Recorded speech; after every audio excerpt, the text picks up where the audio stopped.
Alright, Shalom Akim. So this is the I.S.U.P.K under commanding Gen.YAHANNA.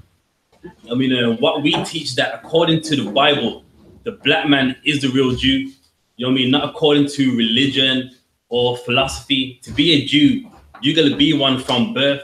Not like religion where, you know, if you believe what I believe, then, you know what I mean, we are one. That's not in the Bible. All throughout the Bible, God dealt with one race of people. You know what I mean? And that was the Israelites, Jews. And it wasn't because of a religion. It wasn't because of what they thought. It was because that was the descendants. They originated from Abraham, Isaac, and Jacob. End up, you know what I mean? So we're gonna go in the Bible today and show you that to be an Israelite, you're gonna be one from birth. You know what I mean? Not by religion, not by conversion, which is what the so-called white Jew does, where, you know, if you learn the language, you believe in what he believes, then that makes you a Jew. That's not the Bible. To be a Jew, you gotta be one from a birth. If you could give me Isaiah 46:3. So I'm gonna show you today that to be a Jew, you're one from birth. So we're gonna start in the book of Isaiah 46:3.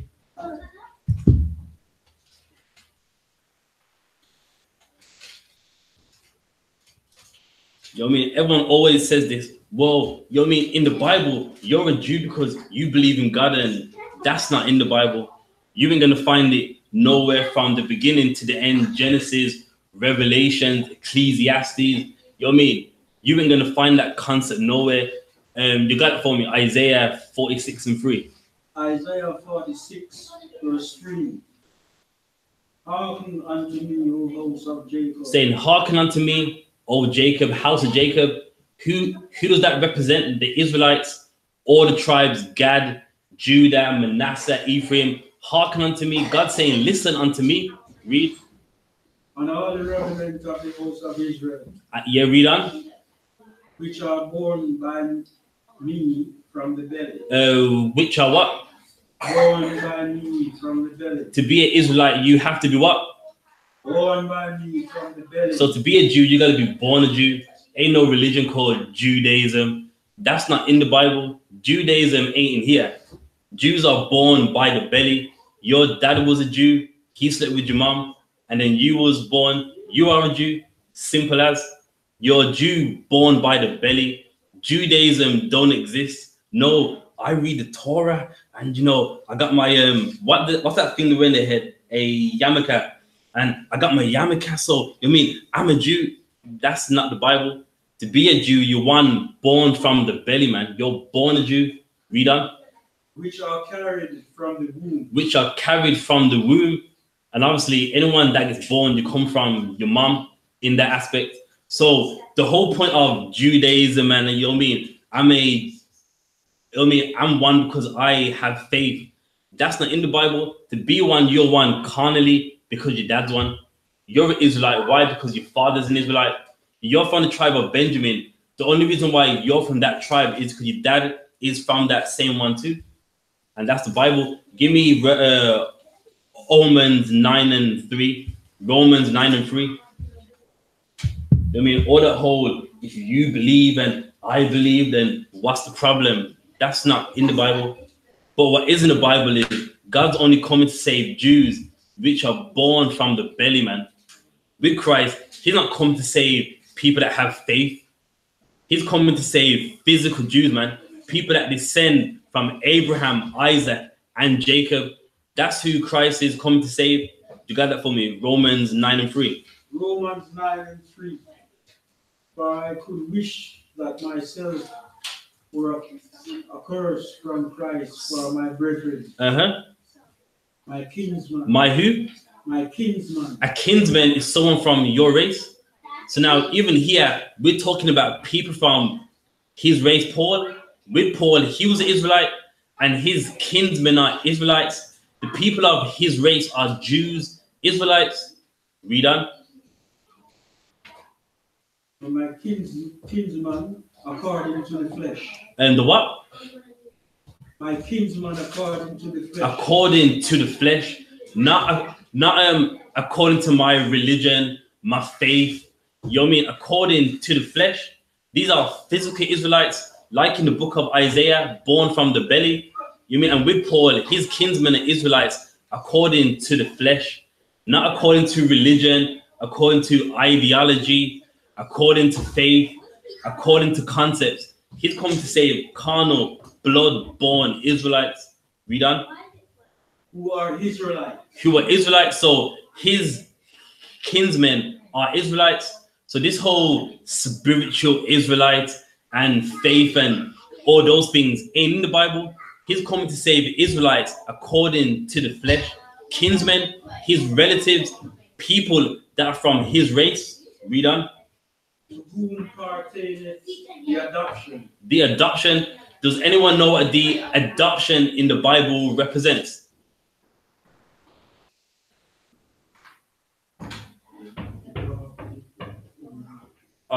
All right then. Don't think too hard. Just look at it in a, I mean, just look at it as we will look at it right now. If you was to adopt someone, what would you do? They'd be a family. Sorry? You're taking them on.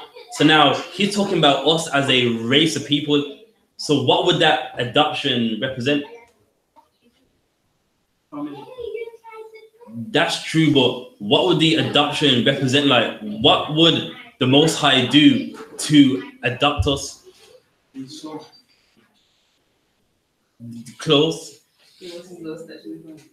He done that already. Remember, he had to adopt us. A new covenant. So he adopts us back. Reason being is, when you read the Bible, you know what I mean, you read it again and again. Israelites sinned and sinned, and the Most High got rid of us, cast us off. So the adoption is the Most High accepts us back with Christ. He died for us so that we can get adopted back and have another chance. So that's what that adoption represents. So look at it like how we will look at it now. If there's a boy and his mom left him, you adopt him, meaning what? You give him a second chance to have a mom in his life. And the Most High, he done that to us. Even though we sinned and we done the wrong, he's like, you know what? I'm going to give you a second chance. We are lost, haven't got no father. So now the Most High is like, you know what? I'm going to give you a second chance, if everyone understands. So that's what the adoption is. Read on. And the glory. And the glory. What's the glory?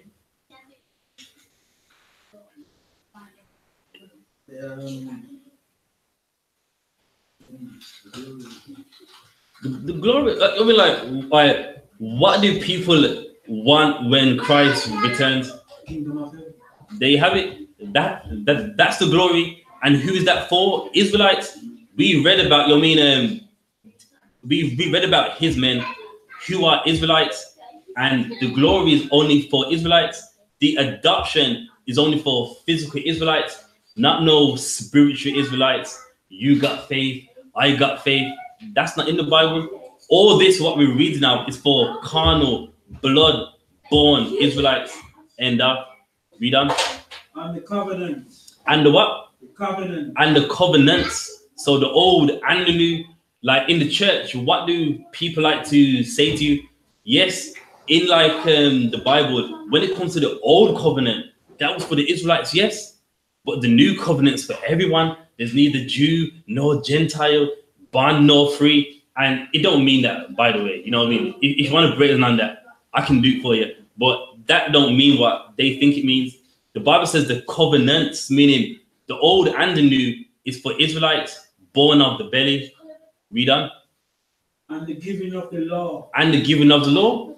You know what I mean? It's amazing how Christians love the Bible, so-called, but don't even know who the law was handed to. When you read the Bible, only Israelites got the law on the mount where they heard the voice of God. What race of people heard that voice? Only Israelites. What race of people only got those commandments? Israelites. We are the people that got the giving of the law, nobody else. Read on. And the service of God. And the service of God, meaning only we can do the work of the Lord. Only we can do camp, Sabbath service, a class. Not no white man talking about the Bishop John Clark, like who's he? He's nobody. You know what I mean? You mean what's the mother name? I'm the bishop so and so. You can't do the work of God. The service of God is only for Israelites.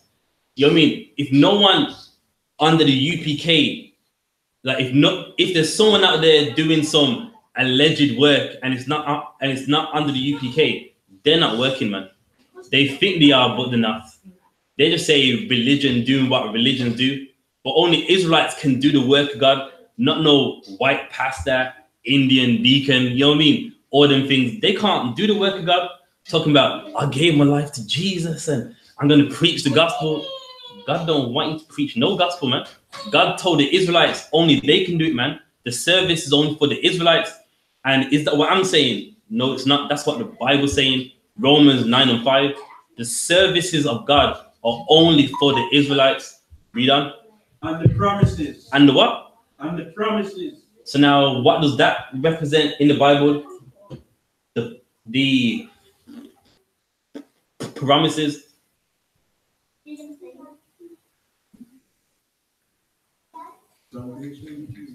Promises. Well, I mean, it's all throughout the Bible that we're gonna get saved. Israel shall be saved in the Lord. For us, we really like, yes, I need that, man. Please, Father. You know what I mean? All those things are for us. And religion's so evil. They take what's for you and try to make it for everyone. Yeah, because when Christ comes, we're all gonna sit and you know what I mean, we're gonna rule. That's not the Bible. I'm gonna rule, you're not. You know what I mean? I'm gonna be in the kingdom of heaven, you're not. You know what I mean? And that's what religion does.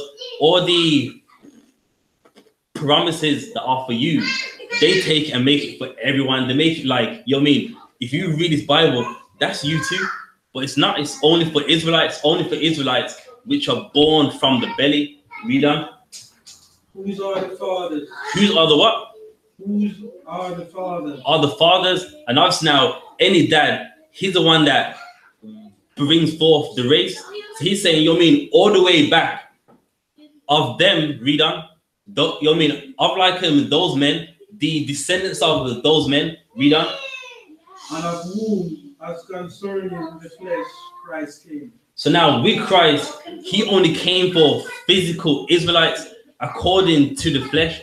Of the fathers, according to the flesh, Christ came. So how can someone teach Christ came for everyone when this is Romans and Christians love Romans? They love Galatians, Ephesians. And in all of them books, it said the same thing. Christ came only for Israelites. And it's right there. Is it something I'm making up? Is it some UPK 1611 Bible? It's one that's everywhere. You mean you can buy it in W.H. Smith's, Waterstones, Amazon. You mean you can buy it wherever you fit. You can buy whatever you want, and it will always say the same thing. Christ came for Israelites according to the flesh. End of. From there, give me Exodus 20. Just show you that we are the people that had the law. Exodus 20.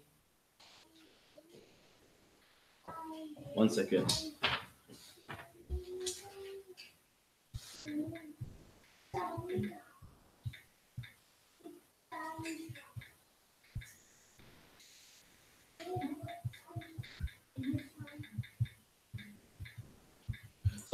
Exodus 20, and I believe it's just like a few before the last verse. A few just.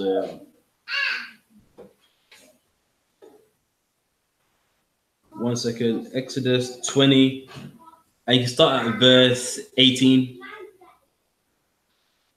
Exodus 20, verse 18. And all the people saw the thundering and the lightning. So now, for those that haven't read this before, you know what I mean? This is where you get the so-called 10 Commandments from. Now, the reason why they're called the 10 Commandments is because the first 10 Commandments, they was uttered by the voice of God. But then us being afraid of the voice of God, we was like, you know what? I don't want to hear that voice. And what nation of people was that? It was Israelites. We heard the voice of God and we were scared. And this is the account that you're going to read right now. Read on. And the noise of the trumpet, and the mountain smoking. And when the people saw it, they removed and stood afar off. So now we was afraid, you know what I mean? Like the ground was shaking and we stood afar off, you know what I mean? To hear the voice of God, it's not the most nicest thing, you know what I mean? You think of the white man where there's some voice out of heaven like, I love you. That's not the Bible. Like that's not the concept of the Bible. You know what I mean? The Lord speaks rough, you know what I mean? And we heard it, we're like, I don't want to hear that again, man. So with hearing the voice of the Lord, there's lightnings, thundering. We're like, you know what? I don't want to hear the voice of the Lord no more again, man. Read on. And they said unto Moses. And they said unto who? Moses. Unto Moses, read. Speak thou with us. So now we were so afraid of the voice of the Lord. We're like, you speak with us. We're like, you know, I don't want to hear the voice of the Lord no more. You know what I mean? I want to hear the Lord from you, man. Read on. And we will hear, but let not God speak with us, lest we die. So imagine how afraid it was. When they heard the voice of God, they thought they was going to die. They're like, look, man, I'd rather hear the Lord from you. I'm not hearing no Lord from God or I'm going to die, man. That bass in the voice is just, do you know what I mean, making me scared. And you know what I mean, that's the God that we serve, man. It is no joke, you know what I mean. We got to get that Christianity, loving God out of our mindset. They was afraid that they said, you know what, I'd rather hear the laws from you. Because if I hear that from God, I'm going to die, man. You know what I mean? And that's how we felt. And then that's why when you read Exodus 21, Exodus 22, 23, that's where you don't hear it spoken from God. You know what I mean? So then that's when we heard it from a man whose name was Marshall in the Hebrew. You know what I mean? Give me Exodus 15 and 3.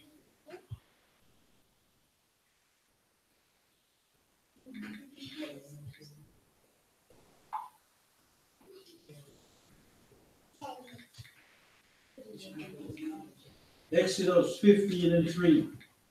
The Lord is a man of war. And the Bible says the Lord is a man of war. Ain't no man of war got some soft voice. A man of war, you know what I mean? His voice is scary. It's all about war. And that's why in Exodus, when we heard his voice, we were scared. Like, you know what? I don't want to hear that voice. You speak with us. You tell us them laws. Because if we hear it from God, we might die, man. And that's how afraid that, you know what I mean, we was. Read on. Pharaoh's chariot and his host as he cast into the sea. So now, you know what I mean, and that's talking about when he drowned in the Egyptians in the Red Sea, which I mean, that's for another day, a whole other thing right there, you know what I mean? That's for another class. So don't worry about that. All right, from there, give me Ephesians.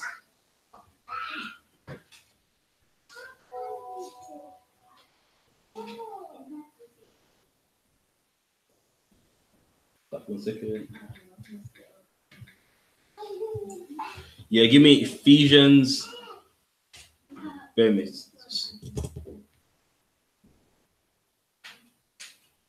This Bible pages are too thin. Bear me. Ephesians 5 and 1. So you know what I mean? Now we know that with the Messiah, he only came for us. There's an obligation that we have to do. There's a commitment that we have to do. And that's what I mean. We have to walk like he walked. You know what I mean? With Christ, he did not sin once. And so can we. You know, in the church, you're always taught, well, everyone does some wrong. You know what I mean? And it's like they use that as a way so that they can do what they want to do. While in the UPK, that's, you know what I mean? We don't let that happen. If we read the Bible and with Christ, he did not sin once. We can do it too, man. Once we wake up to who we are, we know what we have to do, then it's a requirement that we walk the same way he walked. You know what I mean? Forget what, you know what I mean? Forget what a bishop said, a priest said, you know what I mean? He don't know the Bible. He's using that as an excuse to do what he wants to do. That whole, no one's perfect. Everyone sins every now and then. He uses that to do his will, which is in the Apocrypha as well. There's a verse that exactly says that word for word. Well, let's get that in Ephesians 5:1. Ephesians 5:1. Be ye therefore followers of God. So now it's saying we must follow God. So now, in a Christian's mind, what comes to their mind when they read this? To follow God. Like, what do they think of when they read something like this? That's one of them, yeah. But they think just be a nice person, just to say hello, and that's not to follow God. If you follow someone, you do what they say, and what is said in the Bible, laws, statutes, commandments, you know what I mean? Things you can do and things that you can't do, you know what I mean? Not just being a nice person, you know what I mean? To be a Christian, it's like you're fighting against yourself, you know what I mean? It's human nature to get angry, to get vexed, to get annoyed. And to be a Christian, you just gotta just be happy every day and smile and, oh no, it's fine. Jesus loves you. Like that's it's not natural. Who does that? You know what I mean? It's human nature to get annoyed. People piss you off, and you're like, you know what? He needs to leave me alone today. You know what I mean? Nothing personal, but mate, piss off. Please leave me alone. You know what I mean? And there's nothing wrong with that. But in the church, they make you feel like if you feel that way, that's Satan, that's the devil. You know what I mean? And it's not. You know what I mean? And then meanwhile, what they're meant to do, they don't do it. Following the laws, loving your neighbor who is an Israelite as yourself, they don't do that. When they mean love everyone, it doesn't mean love their black next door neighbor. It don't mean that. It means love white people, love Indians, love Turks. But meanwhile, someone of your own race, don't worry about him. God ain't really referring to him. You know what I mean? And now that's how they think. But we know God gave us laws, statutes, and commandments. But anyway, read on. And walk in love. And do what? And walk in love. And walk in love. So what does that mean, to walk in love? There you have it. You know what I mean? In 1 John 5:3, what it say? This is love, that we walk after his commandments. So they read this and walk in love, and what comes into their mind? Holding hands and walk in love and a smile on my face, and you know what I mean? I'm always happy. That's what they think, but that's not what the Bible's saying. Walk in love means you walk and you apply these commandments, you do it. Read on. As Christ also hath loved us. As Christ also has loved us. So how did he love us? What love did Christ show for us? Dying on the cross. That's love. Like, imagine this. You ain't done nothing wrong. You're not meant to die. And you're dying for a race of people that deserve to die. We deserve to die. We sin. Read Isaiah, read Kings, forget that. Read the whole Bible. And the Israelites sinned. They worship this God. They worship Baal, Nebo. Do you know what I mean? And they sinned against God, built the calf. We deserve to die. And him living a sinless life died for a race of people that deserve it. You mean? And that's love. He could have been like, well, I ain't done nothing wrong, so you can do what you want with them, but I'm fine. But the love he had for us, he actually gave his life for a nation of people that deserve it. You know what I mean? We deserve to like die, but he's like, you know what? No, I'll die for them so that they can have a second chance. So that when they do wake up, they know who they are and that they have another chance to serve you. They have another chance to keep your commandments. That's love right there. Read on. And hath given himself for us an offering and a sacrifice to God for a sweet-smelling Savior. Read on. But fornication and all uncleanness and covetousness, let it not be one's name among you. So now it's saying all those things, don't let it be named among you. So now, you know what I mean? If you're doing anything that the Lord hates, don't make that be among you, man. Don't be in here and you're still acting how you was before you got here. Once you enter here, all that needs to go, man. Don't let it be named among you. Meaning, don't let no one look at you and go, oh, that was you, man. You was with that white girl last time, man. You know what I mean? Don't let it be named among you. Yeah, Crafty. Yeah, Shalom. Yeah, I've got the lead. Guys, sort it out. What I'm doing. Alright, cool. It might be, I don't know. I know, sort it out, actually. Yeah, so what it means is don't let it be named among you. Meaning, don't let no one know of you and go, yeah, that's him, man. He's a sinner. He's a hypocrite. In the UPK, we don't allow hypocrites, man. You know what I mean? If you need counsel, you know what I mean? Do what you gotta do, but don't do it, man. Don't be no hypocrite in here. Don't have no one look at you and go, please, yo, this holy devout Israelite, and you know what I mean? You was doing this last week. You know what I mean? I was with you while you was doing this, that, and the third. Don't let it be named among you, man. You make sure that when you read this Bible, you're applying it in that you can hold your head high like, yeah, I do this so that when someone's like, oh, so in the Bible, you follow all of them laws, you can say yes. You're not trying to, you're not trying to avoid what they're, you're not trying to avoid the whole thing. Like, so you follow all the laws. Well, in the Bible, the Jews are black. Nah, you can say yes. And why? Because you are doing it. Read on. Oh, let not be one's name among you as becometh saints. As becometh saints. So now we are saints. What does a saint mean? It means a devoted one. So when it comes to us and us following the laws of the Lord, we are devout men, man. People that do what the Lord commands us. And if we are saints, then on cleanness, fornication, all of them things can't be found among us if we're saints. Now, of course, if you're not a saint, then of course them things are going to be found among you. But if you are truly serving the Lord and you're a saint, that can't be named with you. You know what I mean? Anything that the Lord says you can't do, then you should not be doing it, and it should not be found among you. Read on. Neither filthiness. Neither what? Neither filthiness. A filthiness. So what's some examples of that? Filthiness. You know what I mean? All right, don't think too hard. I think some people like, oh, you know, like, nah, I'm just, you know what I mean? I like to make it relatable. So, I mean, what would that represent? Being foul. That's good, but that's kind of adding it onto the question. It's unclean, right? So, if someone was to sin, that's the uncleanness right there. So it's basically saying that don't let that be found among you. Don't let no one have to look at you and go, you're a sinner, man. You know what I mean? You're there acting like you're some saint, but look at what you're doing.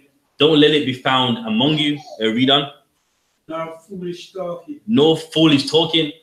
Now, don't get me wrong. You can have a laugh and a joke. You know what I mean? This ain't saying you got to be uptight and just, all right.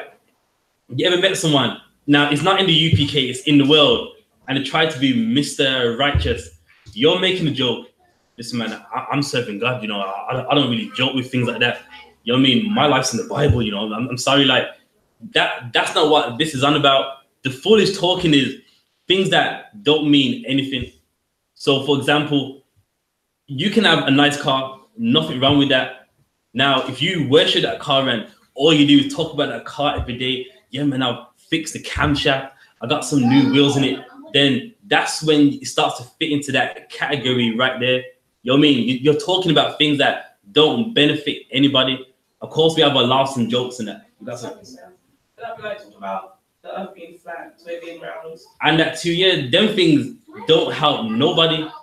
Black people are dying. Saddam, like, I mean, like, all right, you can look at it even just over here. Us as a race of people, oppression, police harassment, and someone wants to argue with you about is the earth flat? We're dying as a race of people, discriminated as a race of people, and I must give you half an hour on is the earth flat? Like, nah. You know what I mean? You can do that with somebody else, but I'm not doing it personally. Straight up. Read on. No gesturing. No what? No gesturing. No gesturing. that means to mock someone. So you know what I mean, if you serve the Lord, you ain't gonna make fun of nobody, man. You know what I mean? You know what you're meant to do. You know what I mean? You don't occupy your time with worrying about what someone else is doing. You just focus on you serving the Lord, waking up the house of Israel. Read on. Which are not convenient. Which are, Saki, if you read that last part again. Which are not convenient. Not convenient meaning it's not helpful. You know what I mean? If you're doing those things, it's not helpful for you. You're trying to grow in serving the Lord, but then you're doing things that ain't helping you. Then you know what I mean? What help is that? It's none. Read on. But rather giving of thanks. But rather give thanks. Read on. For this ye know that no whoremongering, nor unclean person, nor covetous man, who is an idolater, hath any inheritance in the kingdom of Christ. There, so anyone that does all of those things, they're not going to inherit the kingdom of Christ. So that's why it doesn't benefit you, because people that have those attributes, they're not going to be in the kingdom of the Most High. So you know what I mean? If you start to do them things, you're only hurting yourself. Read on. Let no man deceive you with vain words. And that's another thing, being in here, let no man deceive you in vain words.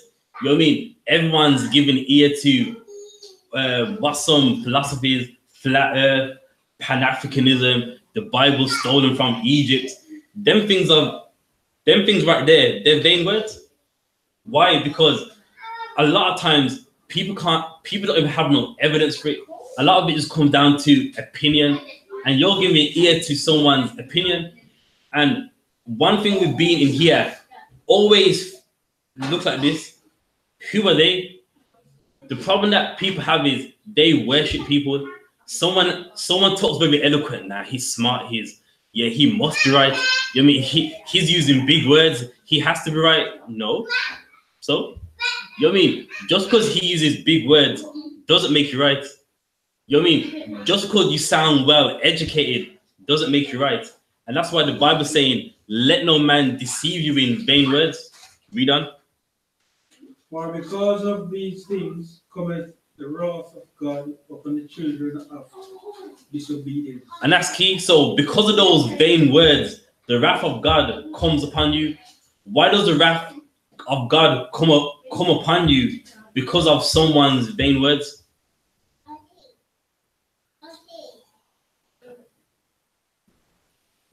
It's not rocket science. Like, so it says, don't take heed to vain words. And because of this, because of those vain words, that's why the wrath of God comes upon you. There you have it. So because you've listened to them, now you've gone far left with like some Ankh and Ma'at and all that stuff. And because of what you did, that's why the wrath of God has come upon you, because you took heed to someone's vain words, to someone's worthless words, which ain't going to help you. You know what I mean? All those philosophies don't fix the black household. All those philosophies don't fix the black community. Those things are vain words. It sounds deep. It sounds smart, but collectively, what does it do? You got people that know Egypt back to front, yet their wife hates them. Their kids hate them. So, you know what I mean? You can read the Metaneta, you know about this pharaoh, 12th dynasty, 11th dynasty. You know what I mean? But what's that doing for you? Your kids hate you. Your kids, as soon as they got 16, ran away from you. So what does that do for you? That's all vain stuff. Whereas in the UPK and in the Bible, we teach you how to deal with your wife, deal with your family, deal with your kids. And what we read about here is not vain words. While as with them, it sounds eloquent, it sounds deep, but it ain't even helping them. They spend 20 years researching it, and for what? What's the gain? Nothing. Read on. Be not ye therefore partakers with them. And don't be partakers with them, meaning don't take part in what they do. You know what I mean? They want you to go to some Kwanzaa event. That's the Egyptian Christmas, if I'm correct. No, You can't take no part in that. You know what I mean? It's like a big thing if you bring the laptop here. Then just connect the HDMI.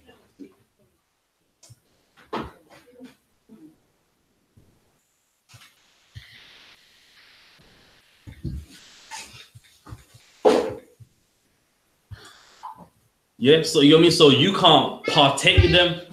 Why? Because what they're doing is wrong and it's vain. Although it sounds deep, sounds, you know what I mean, so eloquent, it doesn't help them. You know what I mean? That's like, yeah, that's what, yeah, drop it.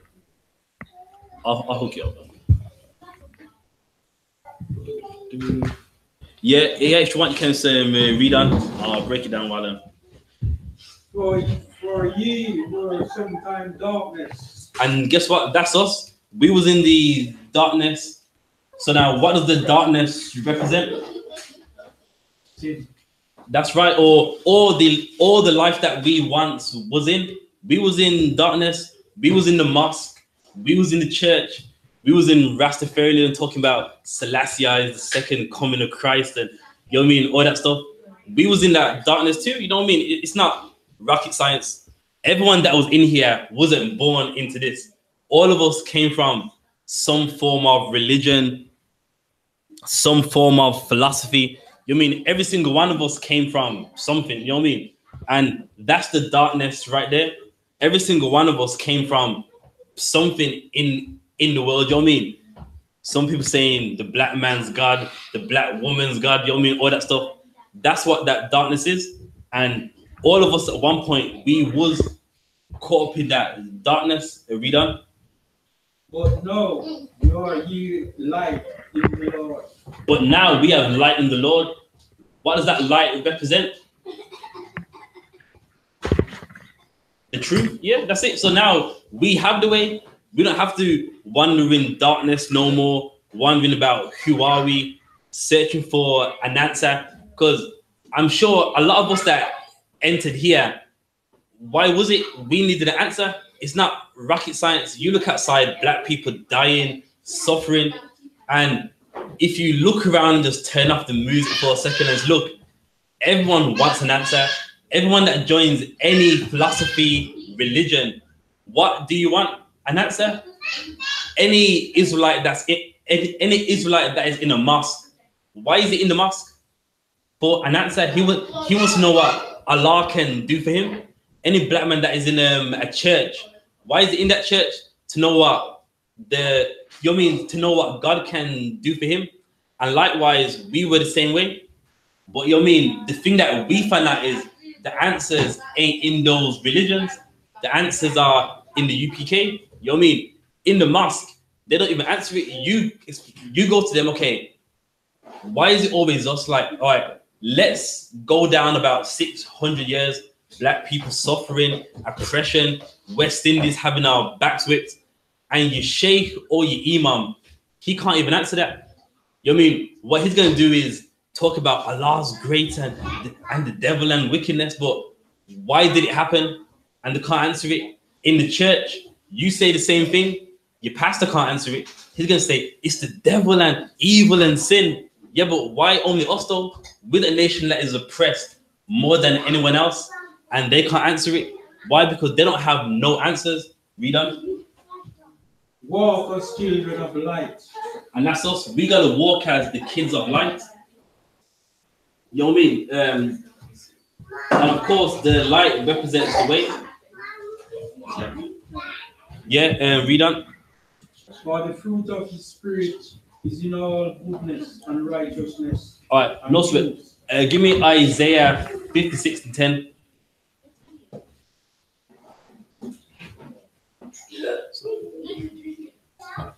I need some high chairs to just put the props up.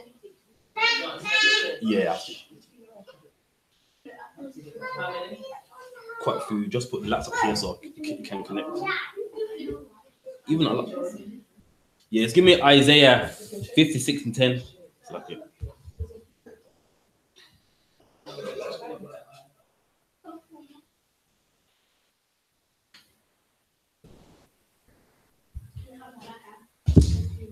Isaiah 53:10. No, so Isaiah 56 and 10. 56. Yeah, kind of.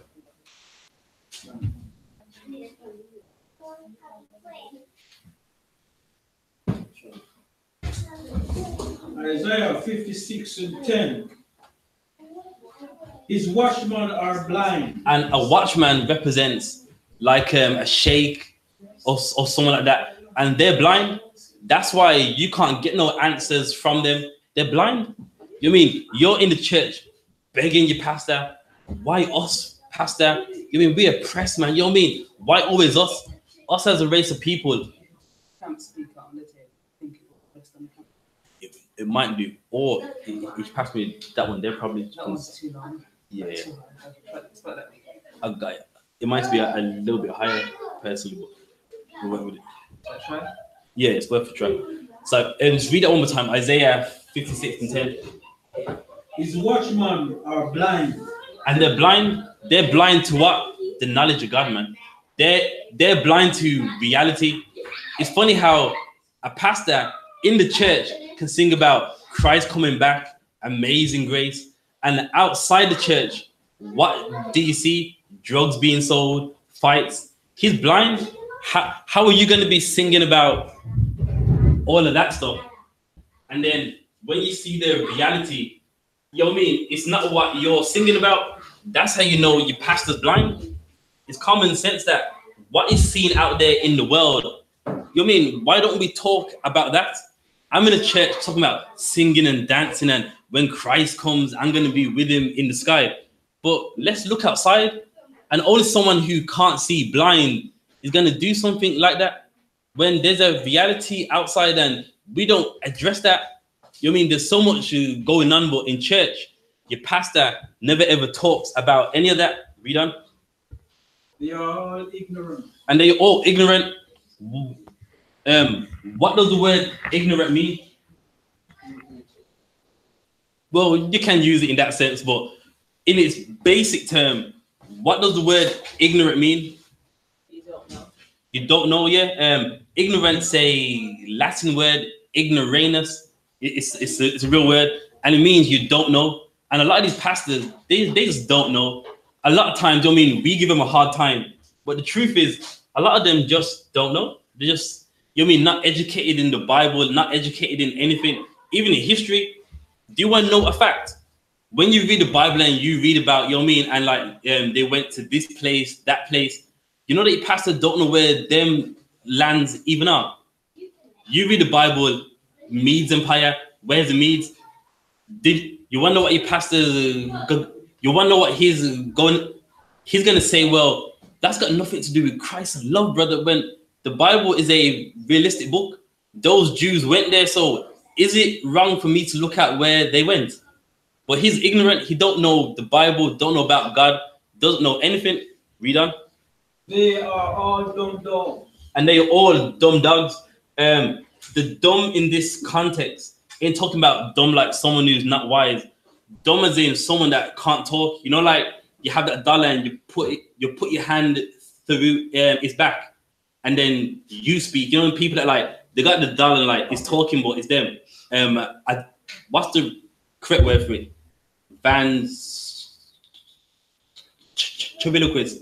Ventriloquist, something like that. Yeah. So that's what it's saying. It means that they're dumb, like they can't talk. Read on. They cannot bark. And they cannot bark. And believe me, in these last days, a pastor should be barking, man. Seeing what's going on with the UK police harassment, stop and search, which is embarrassing. Imagine that it's cold here, and policeman comes up to you, take off your coat, take off your hat, take off your jumper. Like that happens, and your pastor don't ever talk about that. You're telling me something that's big in the UK in church, he never talks about that. That's just a dumb dog, man, who cannot bark. You should be barking, man. Your race of people, police are harassing them in the cold. You know what I mean? Telling them, look, mate, take off your hat, take off your coat, and you're there like, all cold, you know, yeah, you know, officer. And then afterwards, when they're done, okay, bye. And then these guys just, you know what I mean, put back on what you had. That's embarrassing. And you pass that, he don't bark. Read on. Sleeping, lying down, loving to slumber. And that's the problem. They're just sleeping and lying down, meaning their people are just lazy. You mean they see it, but just too lazy to even talk about it, man. Why? Because once you talk about them things, that doesn't make everyone happy. Your pastors want to talk about love, love, love. Why? Because that's what everyone likes to hear. Why? Because all throughout the week, they've had a bad day. And you know what I mean? At the end of the day, he's trying to get rich. And ain't nothing more better than telling people, you know what I mean, forget about that week, just love, smile, sing, dance. You know what I mean? And that's what he does. Lying to sleep. Read on. Yes, they are greedy dogs. And they're greedy dogs, man. That pastor wants all your money. You know what I mean? He wants it all to buy himself some nice fancy car, go on holiday 3 times a year. And that's your pastor right there. Read on. Which can never have enough. And they can never have enough, man. I've watched documentaries and some pastors rob people blind. You know what I mean? Literally took everything. And then they have the nerve to even try and take more. Only until someone has to intervene, like, no, what you're doing is wrong. You know what I mean? It's like if you can pass that remote just right there. Yeah, and that's your pastor, man. Can never have enough. Just yours. Thought of it.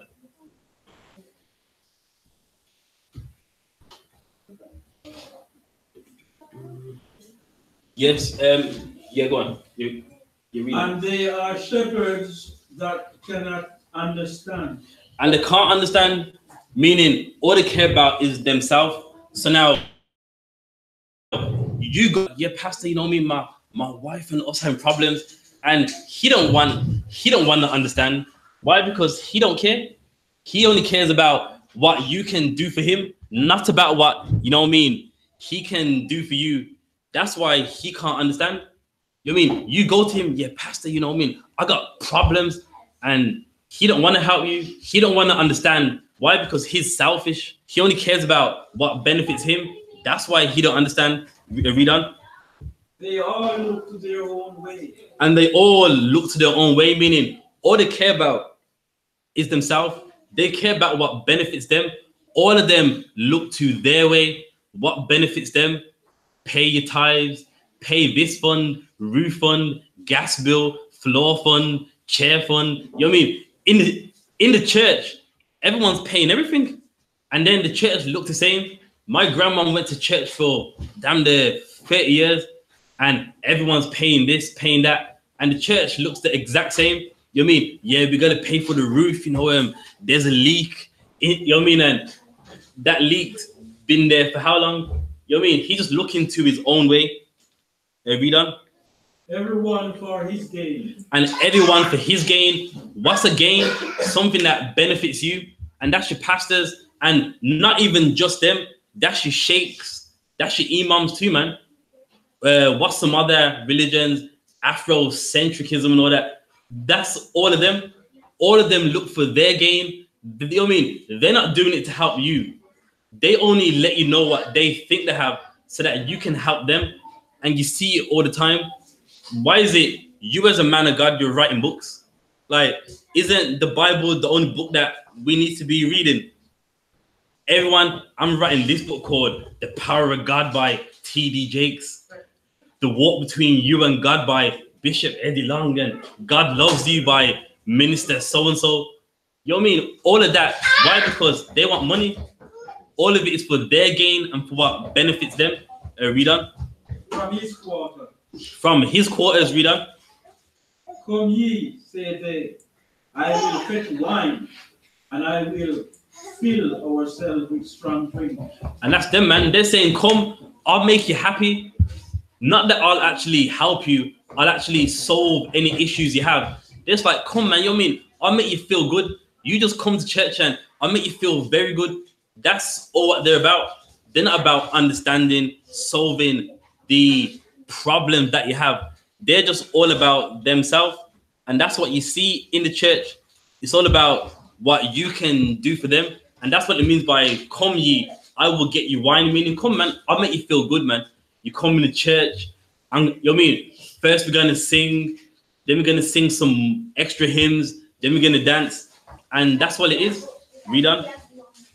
And tomorrow shall be as this day, and much more abundant. And tomorrow shall be as this day, meaning every time you come to me, I'm going to make you just feel good.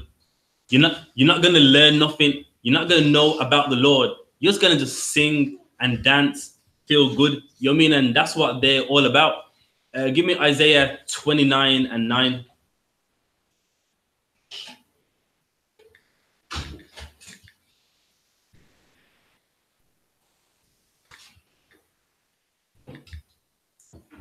Isaiah 29:9.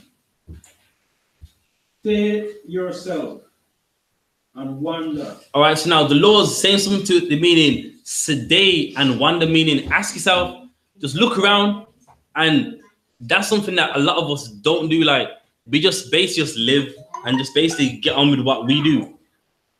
But the Lord's saying, stay yourselves and wonder, meaning just sedate back and look. Read on.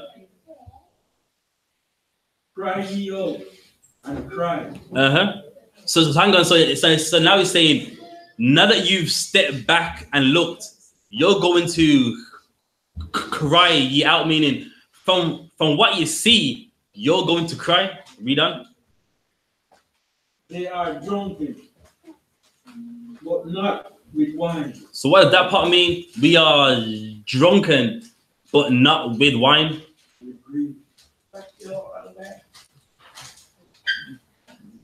Almost.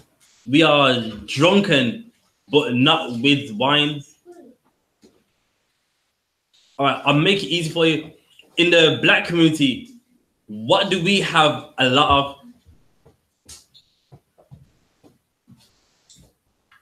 Churches.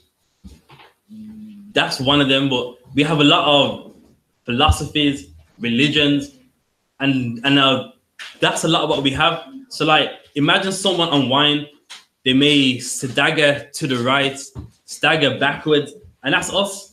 The Lord's looking at us going, these people are drunk with wine, man. They're all up in the mosque, all up in the church, all up in Rastafarianism, all up into, you know what I mean, the black man's God, the black woman's God, all of these philosophies. And the Lord's saying, when a wise man looks, he's going to cry. From why? Because from what he's seen. Read on. They staggered, but not with strong drink. And that's us. We stagger, but not with a strong drink. So meaning not no vodka, not no Jack Daniels. We're staggering about, but there ain't no strong drink. We're staggering about in religion, man. Staggering about in philosophy. And it's not hard to see. You know what I mean? Me, Karafia, Officer, Dumgabar, we go down there everywhere. And everyone's got a opinion. Everyone's got a philosophy. Everyone's got a religion. You know what I mean? But I believe this with a bit of this. I believe a bit of Islam, but the Bible's been tampered with, so I do this.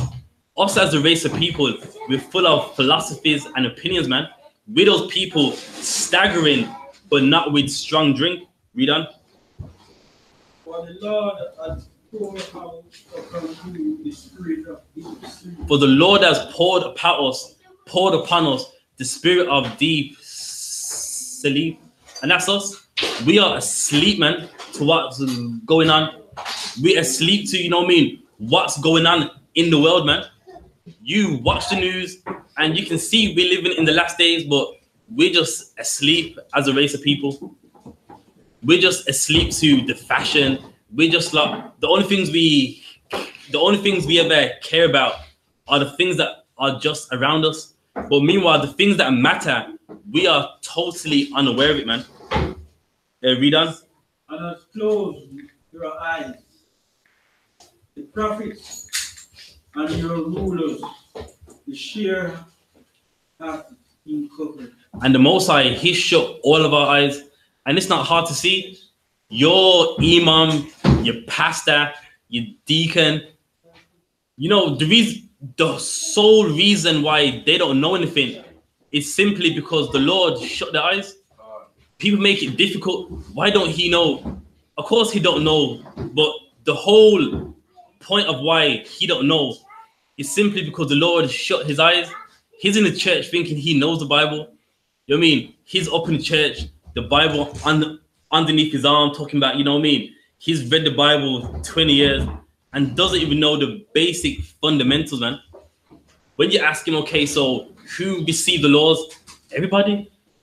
And then, you know what I mean? You've been in the UPK, you're taken to Exodus, but only the, according to the Bible, only the Israelites receive the laws. That's not true. And you're like, yeah, but I'm reading it out of the Bible. Do you know why he don't know? Because the Lord has shut his eyes. You know what I mean? He's reading the Bible, but he's not understanding it. You know what I mean? Not being rude. There's a lot of people, you know what I mean? I've been reading the Bible 60 years and all that stuff, and they don't understand it. Yeah, they've been reading it 60 years and they know it on like layman's terms. They know about John, Luke, Matthew, Joshua, Caleb. Yeah, they know that. But do they know the Bible? No, they don't. Read on. And the vision of all is becoming unto you as the word of a book that is sealed. So now in the Bible, it's like a book that's locked. People read it. Shalom, so Yahweh Bashem Hoshai Barak Athasa. Let's see what I can do.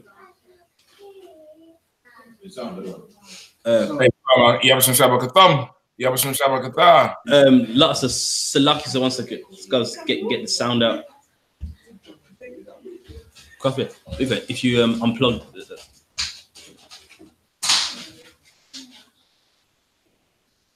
No, don't speak. Even if it's different TV to laptops on or the base. Slack, so yes. Work on the sound, sir. I'm sorry. And yeah, I got it. What? 1 second.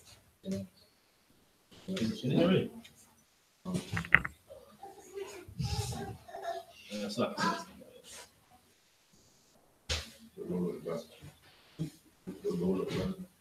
Yeah, I'll try with that.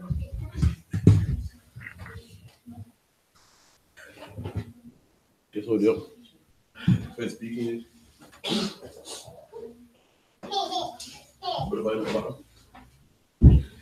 that is all the way up.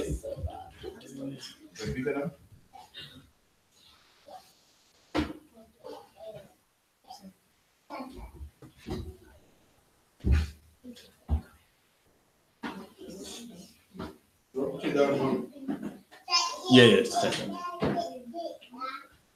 All right, so it goes from the TV to that speaker there. Oh, you're looking. You all ready? Here you go.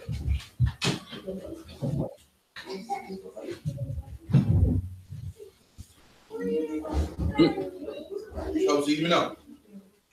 I hear you. How we hear now, sir?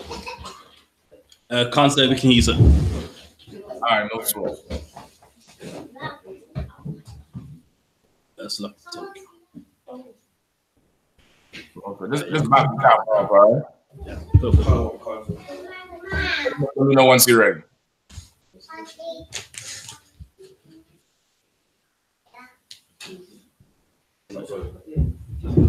I'll sauce it up. I got it. Yeah, car.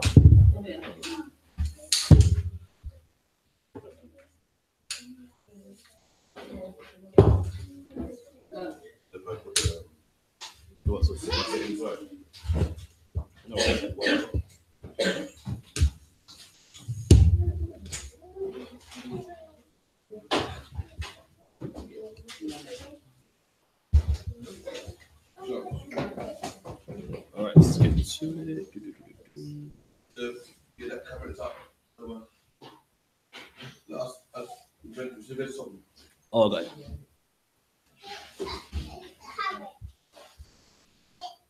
I got it.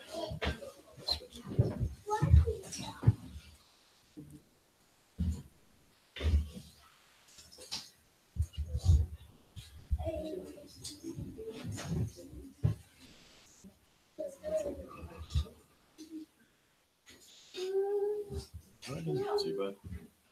It's okay. Nah, leave it. No. Hello. I'll decide a bit more.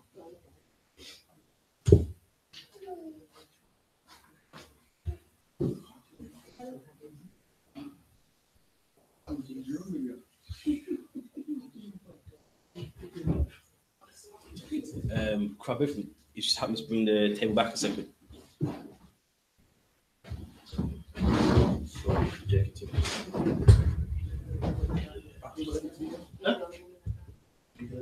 was trying to use the laptop to put that one. Yeah, that should be enough. As long as everyone's in the camera.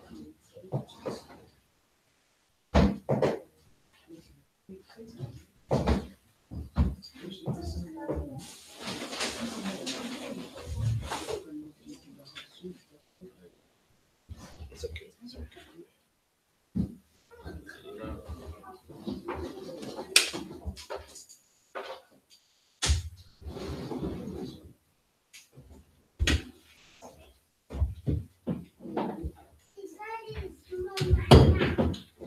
All right, so we good to go? The one concert. All right, most welcome. Let's clap it up. Good to see you all, man. Good to see you all.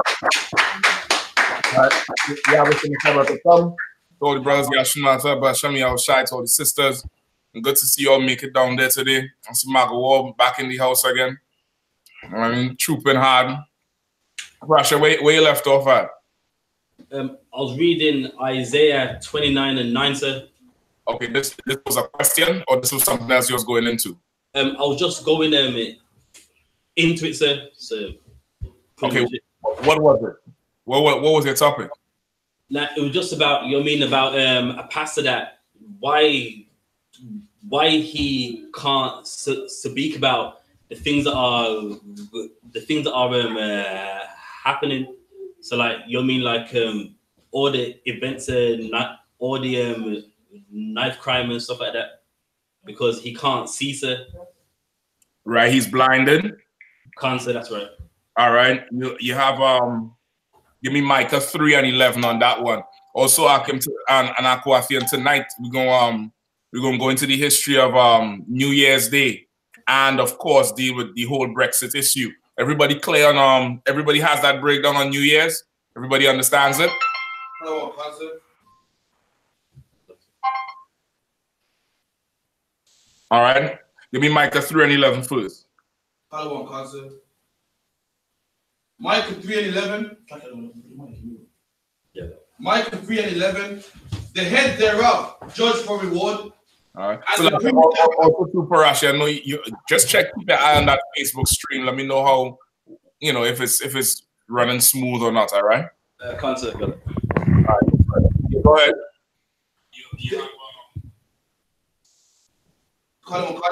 The heads thereof judge for reward, and the priests thereof teach for hire. Right, the heads thereof judge for reward, and the priests teach for hire. All right, that's a good scripture to go with what Officer Parashia was bringing out earlier, of why preachers can't speak on the stuff that affect us. Preachers will have a whole sermon on, you know, what affects white people, you know, opioid epidemic, or you know, something with, you know, the white man society, with Britain, with America, with the politics. But he will never speak on what affects us as a people, which is the oppression of the white man, because this preacher, he judges for hire. He has a price, you understand? And he gets paid, and because he gets paid, he will never speak on something that will short his money. Right? Read it one more time, huh? The heads thereof judge for reward, and the priests thereof teach for hire. Right, go ahead. And the prophets thereof divine for money. Right, they divine for money.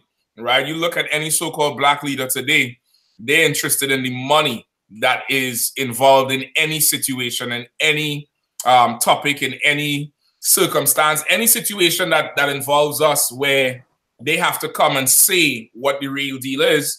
They divine for money. Like, their presence is there for money. And if there's no money there, Al Sharpton is not coming. If there's no money there, T.D. Jakes is not coming, Creflo is not coming. Give me some of them preachers in the UK who is like that. Black preachers or politicians or mayors, black mayors who belong to that BAME. Give me some of them names. What some of them names are? David Lammy. Dave Lammy. Dave Lammy is definitely one. I know recently he was damn near speaking out against the thing. I don't know if you probably see one of your tapes, right? And Dave Lammy recently was making some good, strong statements. Right or wrong, Karathi, or am I having them mixed up? Last night it was against the whole Windrush thing. It was against what? The whole Windrush thing, sir. It was against the Windrush thing, right? But he ain't fully come out and say the white man is the devil, which needs to be said. You get me? That is something that needs to be said because that's where the root of everything is. You get me? Hello. And since then, has he said anything or has he gone quiet? Sir, quiet now. He's quiet now because why? There's no more money to make. At that time, the Windrush scandal, there was some money, there was some fame to get. But right now, there's no fame to get from that. There's no more money to get from it. So he's quiet on everything now, or they probably silence him for know your place, nigga. Know your place. You understand? I done brought you up from the field into the big house, and you want to open your mouth and chat now, know your place. So they probably silence him. You get me? Hello, cousin. So that's what's going on with our leaders, and that's why we cannot look towards them to speak on our behalf for anything. Right? Keep going. Would they lean upon the Most High and say, "Is not the Most High amongst us? None evil can come unto us." Right? They will not lean on the Most High, but they would proclaim like, yeah, the Lord is with us, the Lord is with us. No evil could come against us. You had preachers over here like Eddie Long and T.D. Jakes into that same thing. Eddie Long swear the Lord was on his side till the Lord killed him. God. You understand? Till the Lord put him in a box because he did some evil against the Lord and against the Lord's children. And the same thing is going to happen to every one of our preachers and politicians or so-called leaders who claim to be for us, but are not for us. All right? So good. Boom. Any other questions in the room? Anybody had questions on anything? Or you all too wild? You all say you know. You all extra quiet. Say if you have any questions. One, sir. You know the scripture when it says it goes, the book is revealed to someone that's unlearned, and they said I can't read it. Say that one more time. The scripture where it goes, the book is like revealed to someone that's learned, and they said I can't read. I'm unlearned. Yeah. So then it goes. That's the preaching and stuff. That's exactly for preachers, because if you take what we teach as the truth to a preacher, he will not be able to break it down. He will not be able to understand it. He will not be able to give it back to you. You get the point? He will not be able to take it, break it down, and give it back to you because the book is closed to him. He tell you he can't read it. You understand? So like I said, after that, it says, then the book is delivered to someone that's unlearned as well. What's that part going into? Say that one. Find the scripture for me if you could. Somebody else had their hand up in the back. Isaiah 29 and 12, sir. Let me get it, you know. You have it? If you have it, read, all right? Isaiah 29 and 12. And the book is delivered to him that is not learned, saying, read this, I pray thee. And he said, I am not learned. Verse 13. Wherefore the Most High said, for as much as this people draw near me with their mouth, and with their lips do honor me, but have removed their heart far from me, and their fear is taught by the precept of men. Right? So that's excellent for the Christian church, because you take the Bible to them and they can't read it. They say, remove this from me. You get the point? They remove that from me. And not that they wouldn't necessarily say remove the Bible, but they would say, man, go from here with that God don't love everybody talk. Or go from here with that Christ is black talk. They would want that removed from them because they ain't about that. You get me? Everything is after the traditions and precepts of men, not what's in the Bible. Right? Go ahead. Because it says that it was delivered to someone that's learned. Then the next verse is delivered to someone that ain't learned. So one of who's the learned and the unlearned. Say that one more time. But like I said, the verse above said the book was delivered to someone that was learned. Then the verse under it said it's delivered to someone that ain't learned. So read the part under it. Like Isaiah 29 and 11. And the vision of all is become unto you as the words of a book sealed, which men deliver to one that is learned, saying, read this, I pray thee. And he says, I cannot, for it is sealed. And the book is delivered to him that is not learned, saying, read this like crazy, and he saith, I am not learned. So my question was, who the learned and the unlearned, sir? Just keep reading after that part where he say, I am not learned as well. Verse 13. Wherefore, saith the Lord, for as much as these people draw near me with their mouth, and with their lips do honor me, but have removed their heart far from me. Okay, they're both the same, but one is your scholars of the world. You take it to him, he can't understand it. You take it to somebody else, they can't understand it as well. Somebody who is not considered a learned man, right? Like in your case, you would take it to Dave Lammy, right? He's considered learned, right? He don't understand it. The next thing would be to take it to Akala. He is not a quote unquote learned man, but he's a respected man. He can't understand that either. You get what I'm saying? Right? But what it's trying to say is, to get this, the Lord has to show this book to you. The Lord has to show this book open to you, and through his prophets, he gonna show it to you. We clear? Go on. All right. Had the hand up, sister. Go ahead. She had a hand up. How did the world start? Say that again. How did the world start? How did the world start? Okay, I'm gonna sum it up in short for you. It's a good question. The Lord created the earth in the space of round about 7,000 years. All right? It took around 7,000 years. It's recorded as 7 days. The scripture says a day for the Lord is like 1,000 years for man.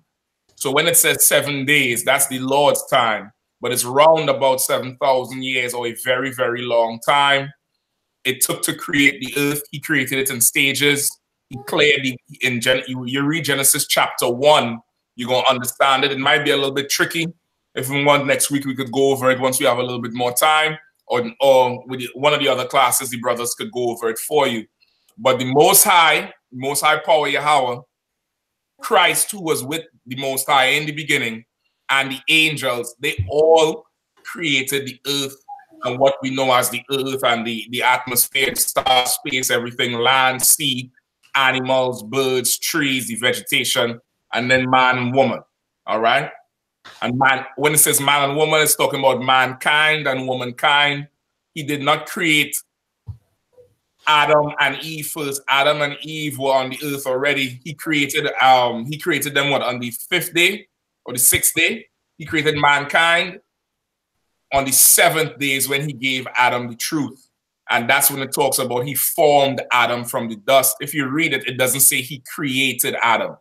It said he formed Adam from the dust, which means he took Adam from a low state, meaning Adam was a brother walking around any city anyway. He was in Birmingham walking around, didn't know his head from his elbow, and he found the truth. And the Lord told him who he was and gave him his laws, and Adam changed and became a living soul, meaning he was no longer dead, just existing in the world.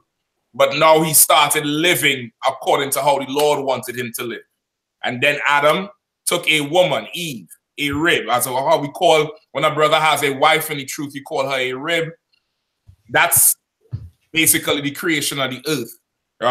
Once again, we could go into it a little bit more next week for you when time persists. All right, sis? Once time gives us. All right? Or you could ask the brothers during the week if you make it to class. All right? She understands? She's there? Where's she at? I see you. All right, you understand, sis? Just try to read Genesis chapter 1.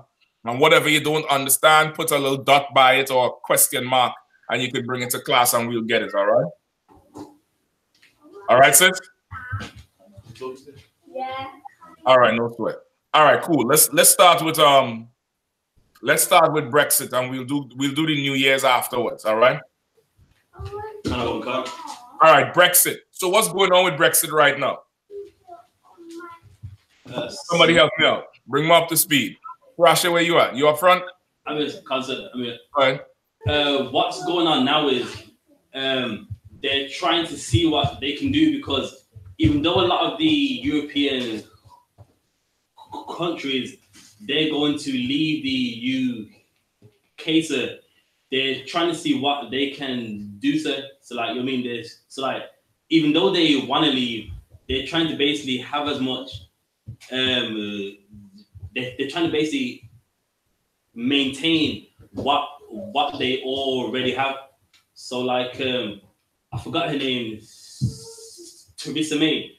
She's basically individually going to all those countries, trying to see what she can do. Okay. So they do want to leave, but they're trying to help out themselves as much as they can, pretty much. I got to hear anybody else? They're kind of trying to make deals with all the countries individually, because the UK is going to lose out on a lot of benefits that they used to have, transport, import, export, and so forth, and trading, sir. Right. The police force as well. So deals, no Brexit deal, so. Okay. Anybody else? The car companies are now offering workers we call redundancy. Yeah. What is it called? The Jaguar, like Jaguar Land Rover, they're offering their employees redundancy due to Brexit. Voluntary redundancy. So the car companies' employees, they're being what, fired? Well, they're offering them voluntary redundancy due to Brexit. Brexit. All right. So Brexit overall is having, number one, economic implications. Number two, you have the socio-political implications, right? Brexit started what? In 2016, right? As we know it, the whole point of Brexit under who? What's his name? David Cameron? Right? David Cameron. David Cameron was what? The Prime Minister at the time, right? There was a lot of I guess schism or splits within the House, and they called the election. Cameron did not want to leave the EU. He wanted to stay. They voted against it and voted to leave the EU, right? That's where the Brexit came. The next day, Cameron stepped down. Cameron is like, I ain't having this. I'm done, right? Now, the history of it is that the European Union been stagnant since around 2008, 2007. All right, they have not seen any significant economic growth across the union. Now, considering that with all the other world trends that's been happening, it's really almost like it's shrinking. Even though it's not really moving, it's almost like it's shrinking because you have other factors around Europe that's contributing to it, which is namely the destabilization of the Middle East. The destabilization of the Middle East affected Europe, tremendously with the illegal immigrants. Your Ethiopians, your Moroccans, your Syrians, all right? All those people who defecting coming in, it started a sort of process that not just economically where the European Union or the countries of the European Union was being affected, but also you have a rise in something called xenophobia. Anybody know what xenophobia is? All right, look it up real quick. Look up xenophobia or xenophobe. Like you have homophobia. Everybody know what homophobia is? Oh, God. All right? I'll redefine it. They say what do they say homophobia is, Karafia? Is it a fear of homosexuals? Right. I ain't scared of no damn sodomite. All right? I just don't want none of them around. Right? So I'm going to redefine homophobia. I ain't scared of shit. All right? But xenophobia is something a bit different. All right? Anybody has it? Quickly. Concept, I've got it. Go ahead. A dislike or a stuck here. It's a dislike or a prejudice against someone from another country. Right? You have a dislike or a prejudice against someone from another country. Right? Which is why you had the Windrush issue. The Windrush issue was a symptom or a downstream production of that whole xenophobia, that whole xenophobic culture that was rising. All right.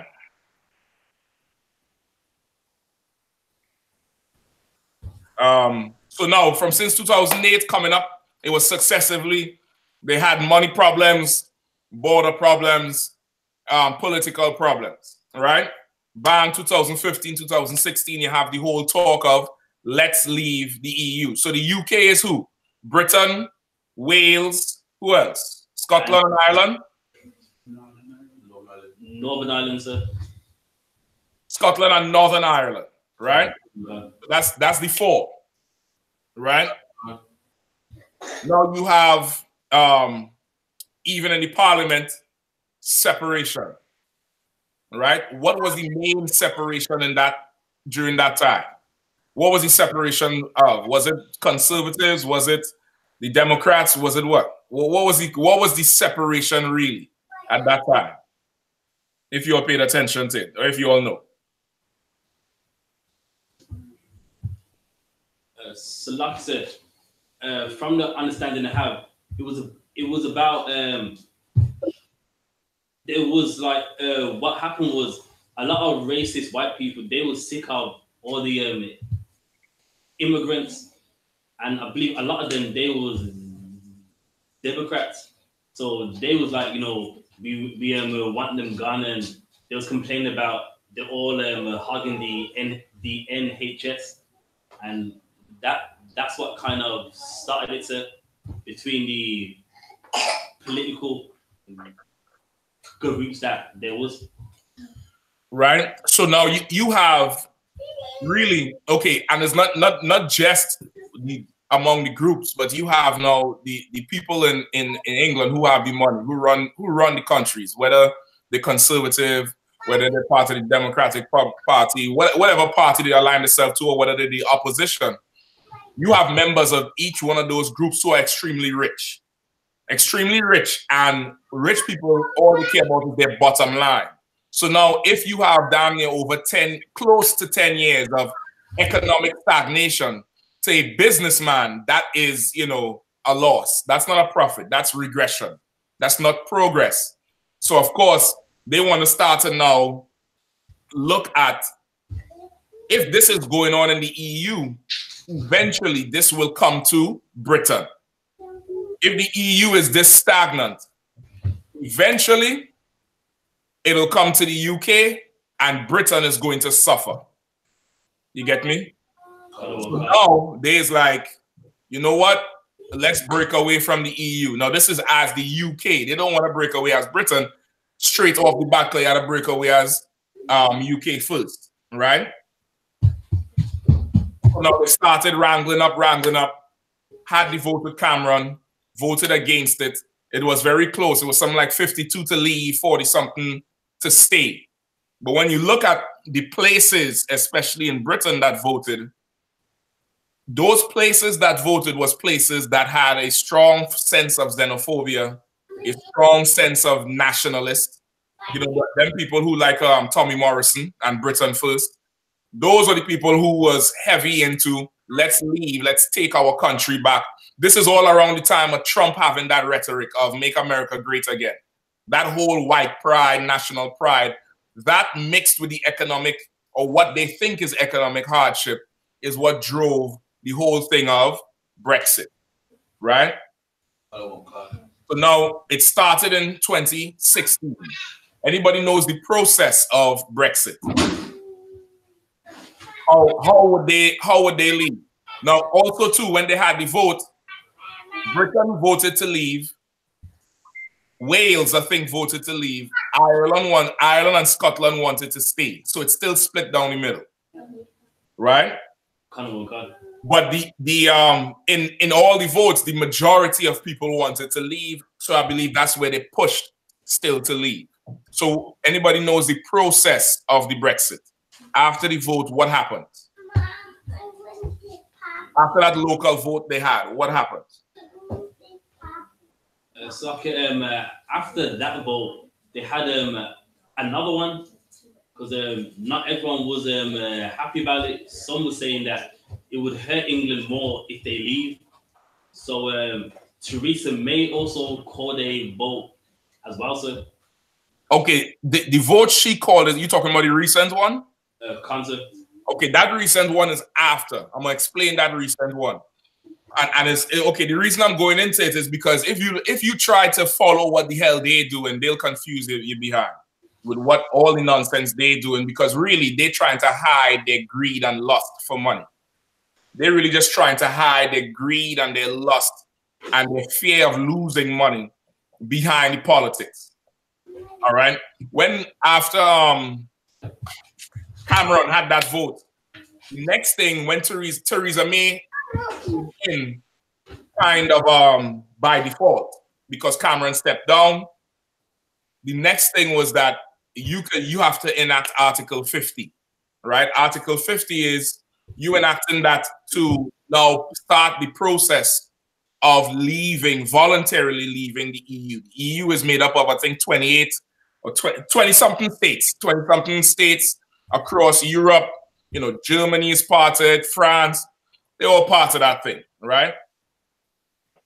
You enact Article 50, in which you have 2 years to form an agreement of how you're going to leave. Because anybody knows the history behind that European Union and why it was formed. And okay, now this is something it's good for you to know and understand, because it's leading straight into the Third World War. It's biblical prophecy unfolding before you. And it's something that you really need to get a grasp of to understand, because it's not just happening in England, it's happening in France. It's happening all over. It's happening in America in a different political climate, but it's still happening. All right. What do you know so far is the history of the European Union? It's like, I believe it's to get all the European countries in peace, because for years England and France have been fighting for years. The European Union, so you know what I mean, all the European countries can trade and so forth, put the resources together. Right. Just like anything. Just like anything, even if you take it to a street level with drug dealers, when one drug dealer meets another big time drug dealer, their interest is to have peace with each other, because a war means drugs don't sell, which means we don't make no money. And it's the same thing with them, because they damn near gang leaders and thugs at that level. They just wear suits and ties. Like it goes as far back as 5th century.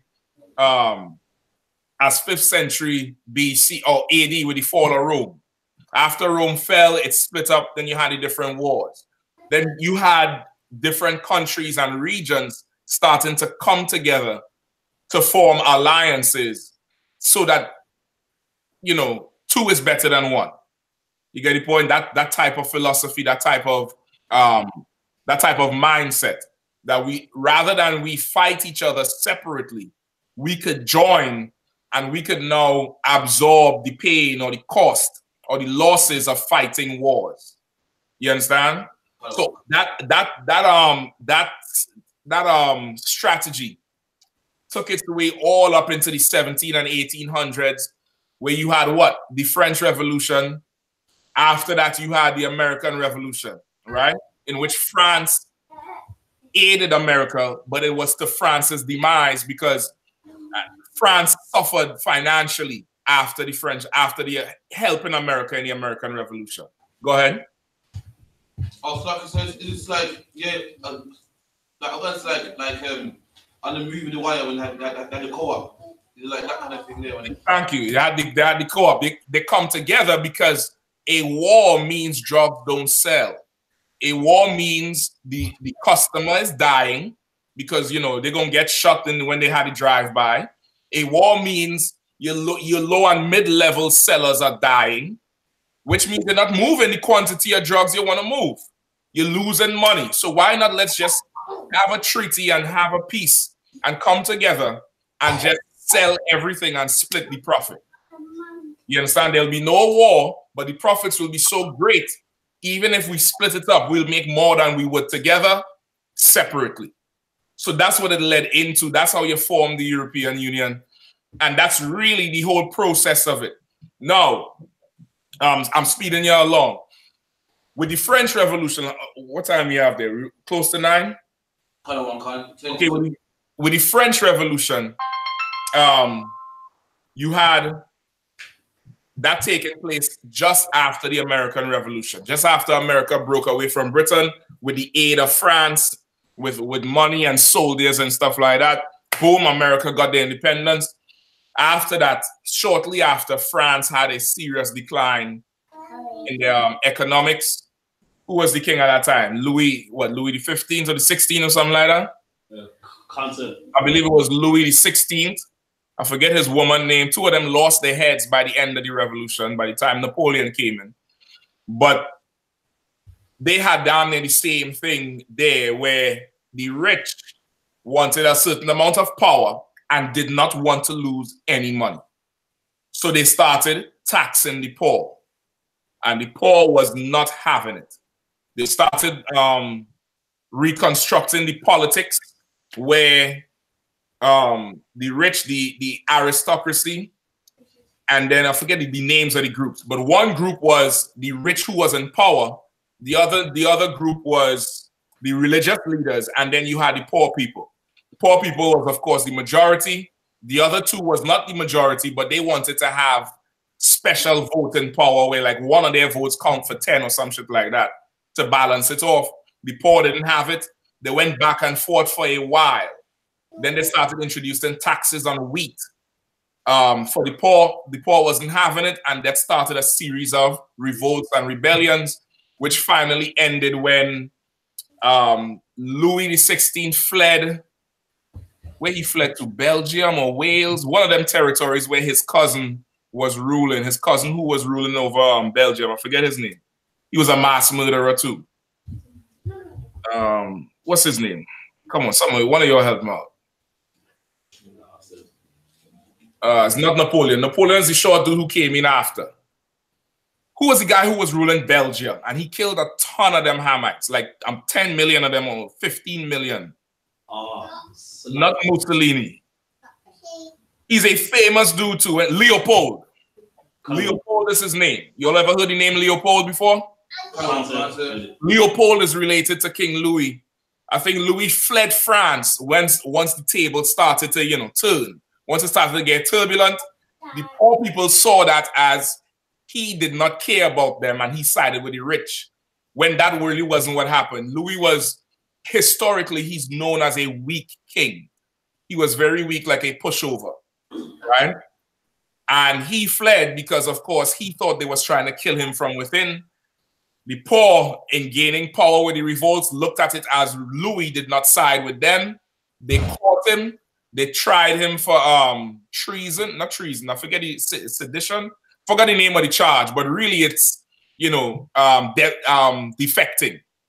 They caught him, tried him for that, cut his head off with the guillotine. They took his woman, tried her for that, cut her head off with the guillotine too.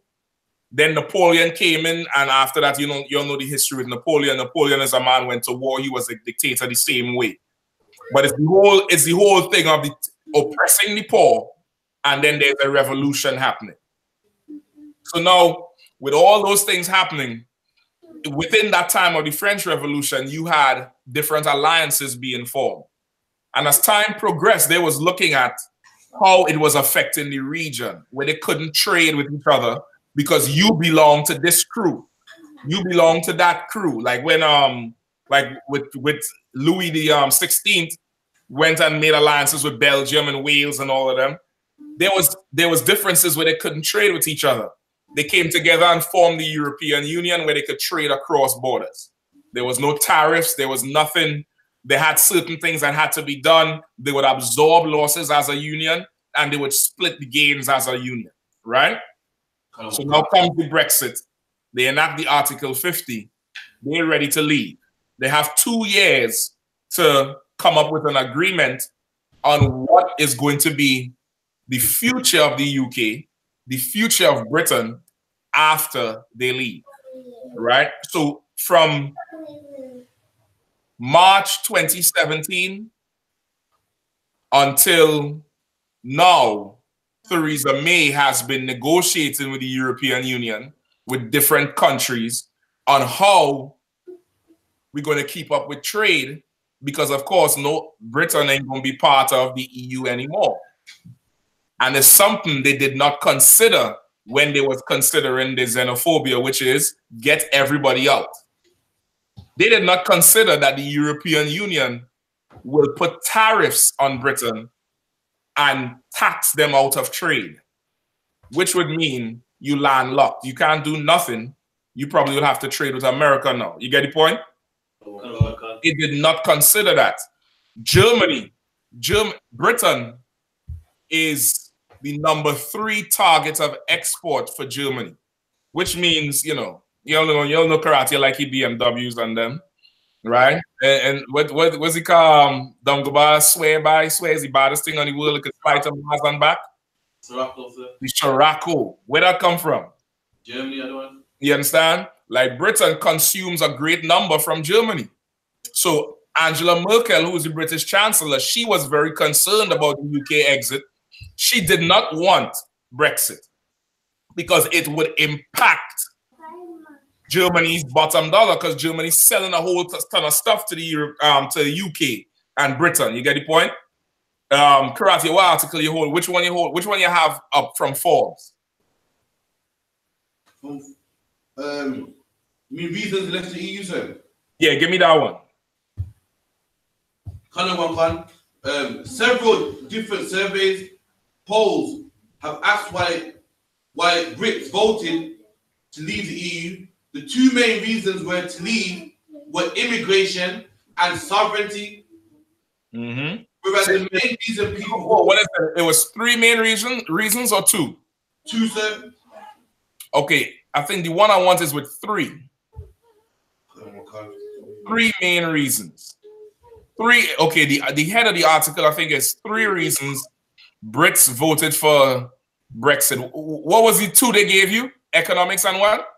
It was like I said, it was immigration and sovereignty. Okay, I could take that too, but the other one has a little bit more. Give me the one with 3. 3 reasons Brits voted for Brexit. Let me hear what that one says.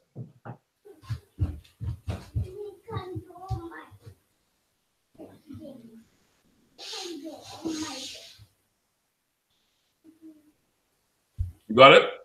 Come on, I got to reduce immigration, terrorism, and sovereignty.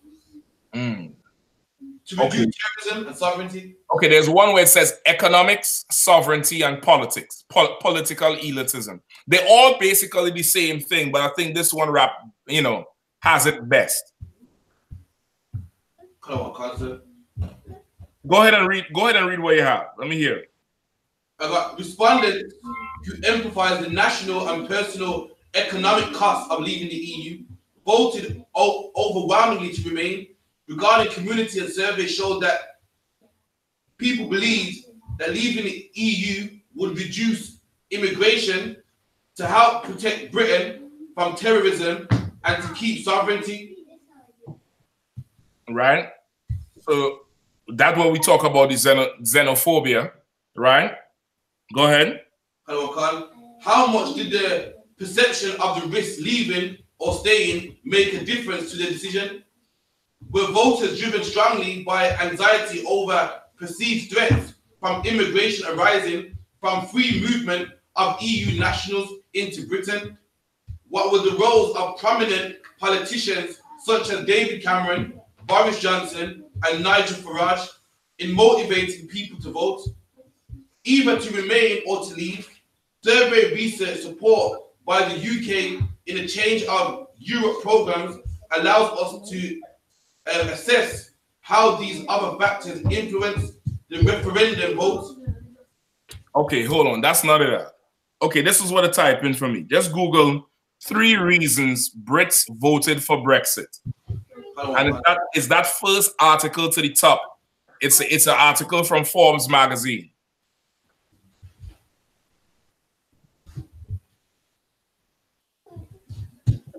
Three reasons Brits voted for Brexit. Right? Is that first article to the top? It's dated 2016, July 5th. Color one, Cancer. All right, let's go. The British voted to leave the European Union Even at only 52%, Brexit couldn't have been imagined 10 years ago. This fragment has been evident throughout Europe, but it's the first case of national access deciding to leave. I doubt that it will last. Now, we should try to understand why the majority of Brits favoured to exit from the EU and learn reasons. There are three main factors that lead to the outpouring of votes to leave. Economics. The first was simple. Opponents of the EU argue that it is a dysfunctional economic entity. The EU failed to address the economic problems that have been developing since 2008. Right? So that's what we went over, right? They seen it. They see that the rich of Britain think that the EU did not pay full enough attention to how stagnant the economic climate was. And they was like, listen, if we wait any longer, this thing is going to spread to home and we're going to be in the same place they are. We're going to be suffering like they are, right? Go ahead. 20% unemployment in Southern Europe. The difference between the lives of Southern Europeans and Germans who enjoyed 4.2 unemployment is profound. Right. And Southern Europe is who? Germany, Poland, sir. Give me some other countries. Germany, France. Germany, France. Poland. Italy. Isn't Italy Southern Europe? Can't say it is, yeah. Right. Italy, Southern Europe versus your Northern Europe, which is like your UK, your Netherlands, your who else is up there? It's Germany, Sweden. Right. Spain is also Southern Europe. Right. So they're saying the difference in those countries was profound. And it's like, man, you know, eventually what will happen, because the gates are wide open for travel. If I'm down south and I can't find jobs, where am I going to do? What am I going to do? You're going to go up to the UK, sir? You're going to go north. So not only are they looking at the Syrians and the Algerians, but they don't want them devils from other countries coming into their country. This is the white man act. Can't get along with nobody. You get the point? So after he done deport everybody, he'll turn on his own. That's how he is. After he done deport everybody who he think is a threat, he'll go to his brother and slit his throat. That's how he is. You get the point? Keep reading the article. Skip me down to skip one verse. One paragraph from me. Quickly. They believe that remaining in the European Union would make Britain fellow Europe's lead. Right? So you see right here, they ain't talking about the UK, they're talking about Britain, which means they already bypassing Wales, Northern Ireland, and Scotland. They don't give a damn about that. Because Britain is the one who anchoring the union. I mean, anchoring the UK, you could say. You get me?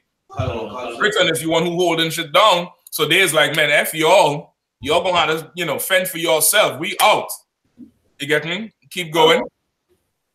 Obviously, they didn't think that Europe would throw up trade barriers against Britain. The UK is Germany's third most important export target. You understand? The UK is Germany's third most important export target. This is worldwide. This ain't just the union. You get me? Like, them leaving is going to leave Germany in a you know, in a bad place, not only because of it'll be more expensive to sell to them because they're not part of the union, where, you know, they're getting lower prices because we're part of this table. Now, for me to ship the raw goods to you over, there's a certain price. But now it's going to go up. Now all that money that's circulating between Britain and Germany, it's not there anymore, which means what? Germany is going to suffer economically. You get the point? Big issue. That's why Merkel was so involved, right? skip me down to the next one. We'll do the second one last. Political elitism. Political elitism. Finally, the political leadership of Britain's faced a profound loss. The Leave voters rejected both the Conservative and Labour parties. Both parties have endorsed remaining with the EU and saw many of their members go into opposition on the issue. Ultimately, it was a three-way struggle. Two established parties want to remain in the EU, and the third fraction, drawn from both parties, opposed it. People in this third group saw both the establishment parties as hostile to their interests. This is considered in the broader sense. All right, stop right there. Anybody understands that, what they're saying? Who want to try? All right. It's okay. They're saying even within them political parties, each of them political parties have whatever political theme or culture for each one, right?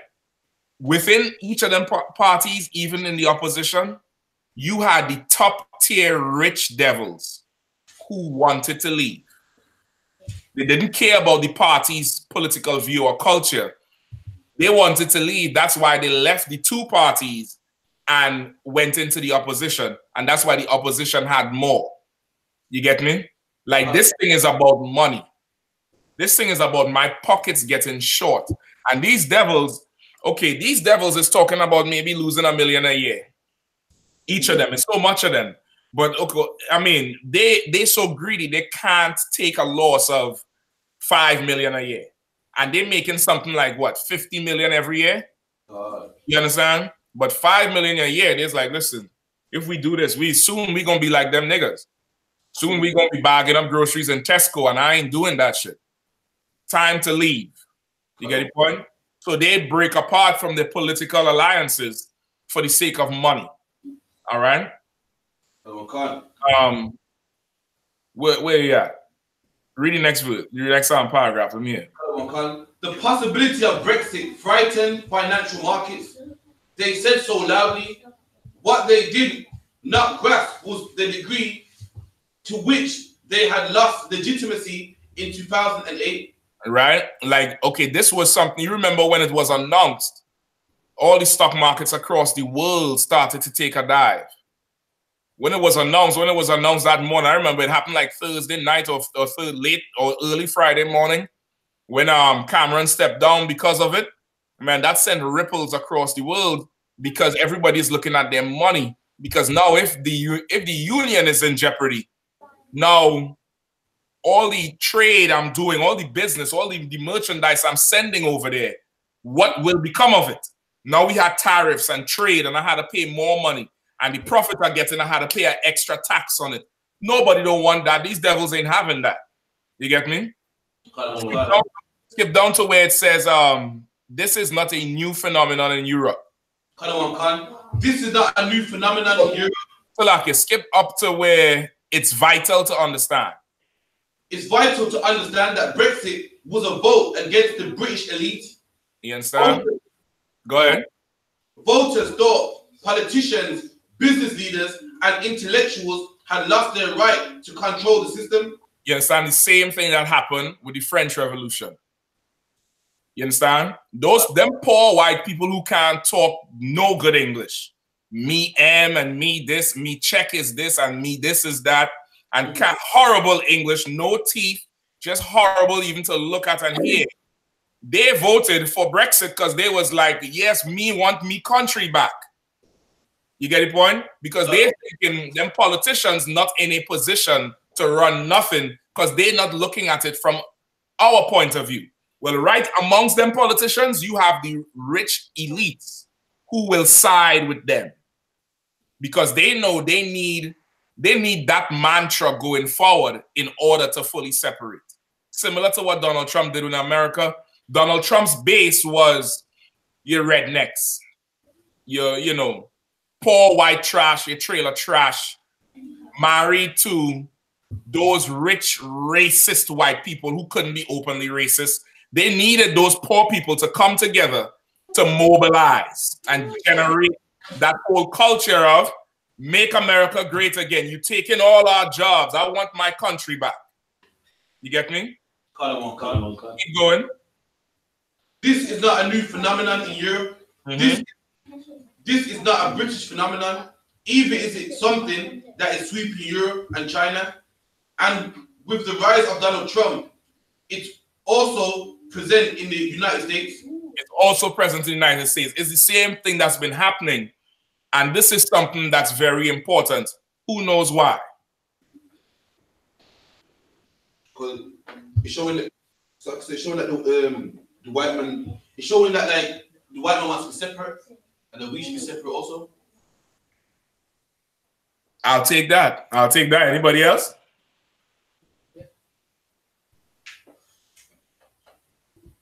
Losing control?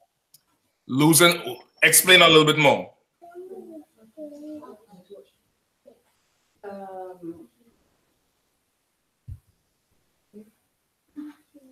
What do you mean losing control? Who's losing control? The white nation altogether. The white man, he's losing control. So now, because he's losing control, or in his mind he's losing control, what is he doing?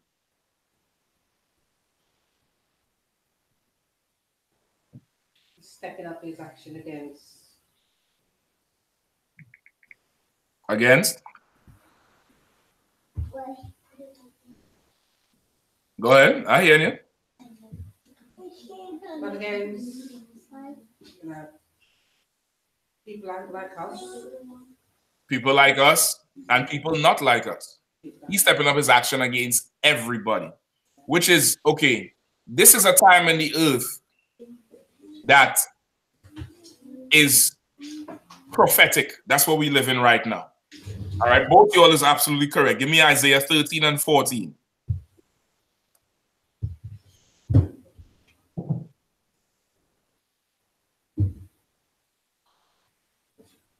Isaiah 13 and 14. Margot, you want to read that for me? So, Karathi, you could hold the article because I'm going to come back to there because we skip out sovereignty. I don't want concert.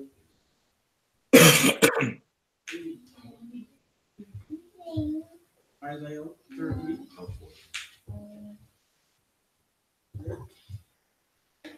All right, come on.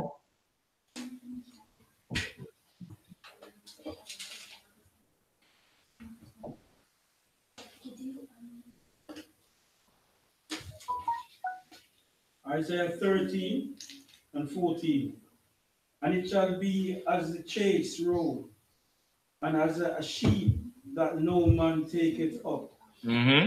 They shall every man turn to his own people, and flee everyone into his own land. Yes, and this is the time we're living in now, where every man is turning back to his own people.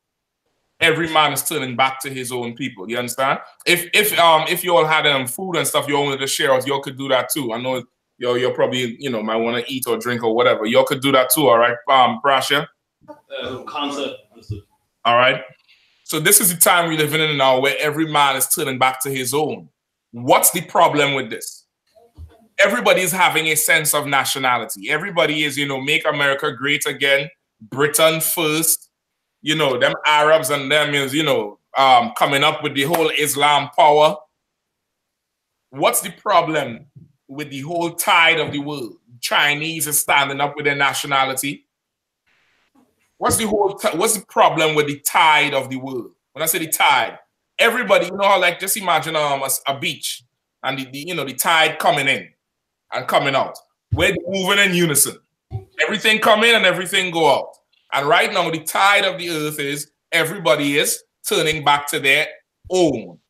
Everybody is returning to their own people, their own land. What's the problem with that? Go ahead, Karathia.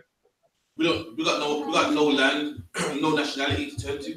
We got no land, but bigger than that, we not even turning back to our own people. We fighting to go with them.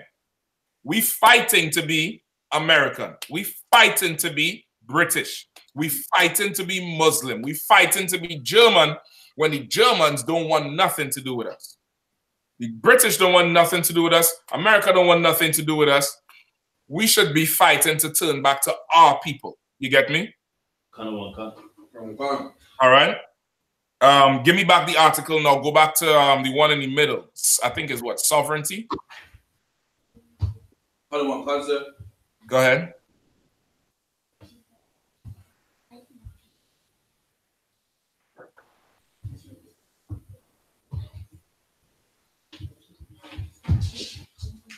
Look at the one. No sweat. Sovereignty. The second reason for Brexit is the rise of nationalism across the world. There's a growing distrust of multinational financial, trade, and defense organizations created after World War II. The EU, the IMF, and NATO are good examples of this. Many who oppose the EU believe these institutions are no longer serve a purpose. Not only go ahead, keep going. Not only that, these organizations take control away from the individual nations. Mistrust and fear of losing control make Brexit a reasonable solution to them. Now, who understands what that said? I know somebody had to be with me with this one. Slovakia. It means that the ones that like was itch, they was afraid. So now that's the reason why they want to break up. That's true. Pretty much like that. That's true, but there's something else in there. I want you to see how evil this white man is. Go ahead, Karafi. They say that being a group like the EU or NATO, it takes away the power from the individual country. They want to stand alone and have their they don't be bonded up in a group. They want to be an individual and be recognized as an individual. No, okay, that's correct. Read the first line where it said there's a growing distrust. There's a growing distrust in multinational financial trade and defense organizations created after World War II. The EU, IMF, and NATO are good examples of these. Now, the EU was Europe, but of course, all of us who have roots in the Caribbean, the IMF and NATO and the World Bank, and what's the other one? The NATO. NATO is the United Nations military force. We have experience with that through Haiti, Grenada, Barbados, Jamaica with the bananas. They've been taking over our countries for damn near a century, under different names, of course, but using the same umbrella. But now that their money getting short, they start to hate the same institutions they create. You see what I'm saying? Like, there was a growing distrust of these financial institutions. So there was no distrust when you all wrecked the banana industry in the Caribbean. There was no distrust when you all made I.S.U.P.K, which is the so-called Mexican. The tribe of I.S.U.P.K is famous for what? Maize and corn, rice. They put trade tariffs on Mexico so that Mexico has to buy rice when Mexico is full of rice fields and corn fields. You get the point? They come in there, tell you they're going to give you a loan, but you can't make what you make no more. You can't use or sell your bananas. You have to buy bananas from wherever we have. And the bananas you have, we're going to take them from you for a small price and sell them wherever we want anyway. You understand? They was wrecking our economy. They was wrecking our countries for years and didn't give a damn. But now the chickens come home to roost. Now you all want to leave Brexit. Now you all want to Brexit. Now you all have a problem with it. No problem. All right, no sweat. You all go ahead and leave. Let it all fall down so that the Lord could come back. Right. You get the point? Right. Which is the trend of the white man. The white man put crack, cocaine, and drugs in our communities, and it wasn't a problem until his sons start taking opioids, until his daughters turn into crack whores after they done been destroying our communities. Now we have an opioid problem. Now it's a big deal when the rich white people, their children overdosing on drugs. When ours was doing it, it wasn't a problem. You was counting cheddar then. You was cashing out and counting all the money then. You didn't give a damn. It's the same thing here. You get? All right, keep going. Many who oppose the EU believe that the institutions no longer serve a purpose. Not only that, these organizations take control away from individual nations. Mistrust and fear of losing control made Brexit a reasonable solution to them. Right? Mistrust and fear. You know why? Because there's no honor among thieves. You ever hear that? That's what I'm saying. More people always say that. There's no honor among thieves. The white man is the thief of the earth. And there's no honor among him. So, of course, even if they make a deal, there's a lot of mistrust and fear there. You understand? There's a lot of mistrust and fear. So now here we're at. They already pushed the Brexit through. Theresa May, she signed an agreement with the EU because, of course, now that they're no longer part of the EU still has to make money. And if UK is not there, then UK is subject to be taxed. UK is subject to have to pay higher prices for imports because now you're no longer with us, so we could take advantage of you the same way. Theresa May went and struck a deal with everybody that would make sure Britain is not, punked or ran over. You get me? That nobody ain't gonna come and stick you all up and say what we eating for lunch and take all your lunch money. She tried to make a deal to make sure Britain don't get bullied. Her counterparts do not like the deal, which is the second vote you was talking about, Parashia. He made the deal with the EU. The EU signed off on it. The EU also said, we are not negotiating with you anymore. It's a done deal. This is the final deal we're making. If Theresa May's counterparts do not vote in support of the deal she struck, the whole Brexit thing could fall apart. You understand? Because they cannot go back to the European Union to renegotiate anything. Right? So now she is threatening those other politicians saying, you all better vote. You all wanted Brexit. You all don't like my deal. If you don't vote, there will be no Brexit. So there's a whole ton of mafia thing going on there right now. That's why the man called her, you bloody foolish woman. Or stupid woman or whatever. Because she gangstering them, they gangstering her back. You understand? Because there's so much money on the table. Now, understanding that, what does that mean for us? Understanding what's going on with her, understanding what's going on with France and the French Revolution, what happening again, where Macron decided to do what? Impose a tax on a certain class of people through under the umbrella of what? Taking care of the environment. You get the point? On taking care of the environment, he imposed this gasoline tax, which impacts a certain demographic, which is really poor people. They don't want it. They're revolting. They lighting France on fire, burning down the place, ready for a revolution. The poor people want to vote Macron out. The politicians want to say, have a vote of no confidence for Theresa May. Black people on the streets of Britain and in Europe, what is black people's response to that? Black people are black people worried? Are black people concerned about the jobs? Are black people saying, time's going to be hard because, Brexit this, Brexit that?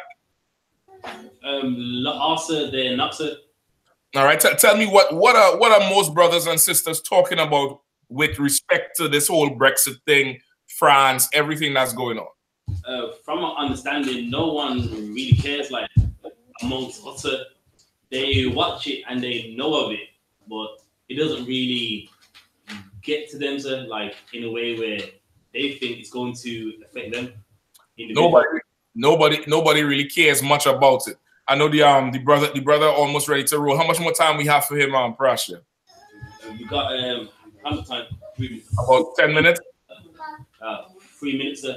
Okay. He's gonna have to leave in a second. Okay, Parasha, could you take him and Karathi could stay? Concert can. All right, no sweat, no sweat. All right, Mago, I know you would have liked to stay on more, but I know you had to get back, all right? Because you on the train. So the brother, if you want, you could go ahead and roll now with the brother, all right? I got that, sir. Honestly. Yes, like you said, Crash was saying, I think the brothers are too far down the bottom, sir, to really care. You know what I mean? The brothers, you know, trying to get by, trying to hustle and so forth. And regardless of whatever political thing they make, we still want to suffer. Exactly. All right, Yabashim Shabakatha. Good to see you again, warrior. All right, just make sure I'm locked up for him. Prasha, just let me know once you all get there, all right? And you set him up, all right? All right, so what Officer Karathia said was right. Is more so that we so much on the bottom. It's like a slave don't care about a beef between two plantation owners, right? What does a slave care about? A slave wants to get fed. He just wants to get fed. He does care about where the next meal coming from, where the bill's coming from. But this is a time that we have to pay attention, and it's written in the Bible. Give me 2nd Ezra chapter 9, real quick. 2nd Ezra chapter 9 and verse 1.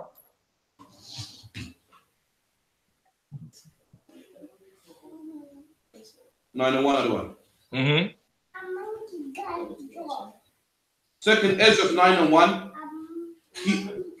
He answered me then and said, measure thou the time diligently. Do my favor, Crafty. You could go back where you were, just to mind the door as the God, all right? No sweat. 2nd Ezra 9 and 1, real quick, all right? So he answered me then and said, measure thou the time diligently in itself, and when thou seest part of the signs past, when I have told thee before, then shalt thou understand that it is the very same time wherein the highest will begin to visit the world he made. Right. Measure the time diligently, and you will see that this is the time, as was prophesied before, where the Lord will begin to visit the earth which he made. Like all these was going on with the white man, with Brexit, with France, with Germany, China, all the rumors of wars and the wars, all these are signs of the Lord is beginning to return to the earth. Right? Keep going. Come on. Then shalt thou understand that the Most High spake of those things from the days that were before thee, even from the beginning. For like as all that is made in the world have a beginning and the end. Right. And the end. Then you will begin to understand the Lord talk about this from the beginning. The Lord prophesied all these things happening. Go ahead. What verse you at? Verse 5, middle of verse 5. Go ahead. And the end is manifest. Verse 6. Even so the times of the highest have plain beginnings in wonder and powerful works, and the ending in effects and signs. Right. And everyone that shall be saved and shall be able to escape by his works and by faith, whereby ye have believed. Right. This is the time where our deliverance is going to come. Like you're looking at it, and it seems like something you should not pay attention to. It seems like just more white people arguing and quarreling. Brother, pay attention to it. Sisters, y'all pay attention to it. Try to look and see what the hell is going on. They all just greedy dogs fighting over money. Fighting over their pockets. And they're willing to let countries fall over it. And the Lord wants it to happen. And as they're fighting over the money, the poor is going to revolt. Give me chapter 15. Same book. Give me chapter 15 and start at 16. Hello, one Second Ezra. Start at 14. Chapter 15 and verse 14. Woe to the world and them that dwell therein. Right? Destruction. Woe is destruction. Woe to the world and to them that dwell therein. And that's what's happening in the world right now. Destruction is happening. And it's a good thing. Go ahead. Verse 15. For the sword and the destruction draweth nigh. And one people shall stand up and fight against another, and swords in their hands. You understand? Which is in keeping with Matthew 24. One nation shall rise against another. Swords in their hand. Destruction is near. Keep going. Verse 16. For there shall be sedition among men. There shall be what? Sedition among men. What? Sedition among men. What is that? What is sedition? Anybody knows? It's like division of the one. Give me a good definition of it. Give me a good definition. Somebody look it up. One of you sisters, you all have smartphones? You all look it up. Just look up the meaning of sedition. I've got it, other one. Go ahead. Sedition in the Oxford Dictionary, conduct or speech inciting people to rebel against authority, state, monarch. You understand? It's conduct or speech inciting people to rebel against their government. You get the point? That's what's happening now. That's what's happening now with them crossing the floor, this one going to the opposition, this one making speeches, Britain first, France, Macron, Germany. That's what's happening with the uproars of the people. You get the point? They no longer have confidence in their government. And this is the time we're living in. Go ahead. So there shall be sedition among men, invading one another. And invading one another. Invading one another. Wars. And going in each other's zone and fighting each other. Go ahead. They shall not regard their kings, nor princes. What ain't that what happening right now? Ain't they have a vote of no confidence against Theresa May? They tried it before and it failed. They tried to kick her out. And what, last 2 weeks, one of them young boys pick up the damn scepter and walk out the damn parliament with it. Because we want to hear from her. You get the point? The French people, they have a vote of no confidence against Macron. They don't respect their kings no more. And what's going on in America? Some supporting Trump, but right now everybody wants to get rid of him. Even some of the people who did support him in the beginning don't want nothing to do with it. Right? Keep going. God. And the course of their actions shall stand in their power. You understand? What they have done is going to stand in their power. And stand in the face of it, because this is what they used to do. They've been doing it, and now it's coming back to bite them. You get the point? Keep going. A man, verse 17, a man shall desire to go into a city and shall not be able. Yes, I'll read it again. A man shall desire to go into a city and shall not be able. A man will desire to go into a city and will not be able. Soon you ain't going to be able to go nowhere. Y'all better, I see you like to go on vacations. Y'all better go to Spain and Italy and Germany now. But if Theresa May get her way, he is going nowhere. He was going Nottingham. He is going Leeds. That's as far as you're going. You're going nowhere because you're no longer part of the union. You ain't going to be able to travel as free as you want to. A man will desire to go into a city and he ain't going to be able to because of what's been going on. Ain't that what's going on in France right now? They can't even go into their cities because of the protest. You get me? Go ahead. Verse 18. For because of their crude, the cities shall be troubled. The houses shall be destroyed. And men shall be afraid. Right, because of their pride. And that's what they have done. The white man is a proud bastard. Proud as can be. Proud as can be. And right now, he is facing his destruction because of it. You get me? This whole thing with Brexit is perfect. It's a perfect thing. And we should pray that they all fall.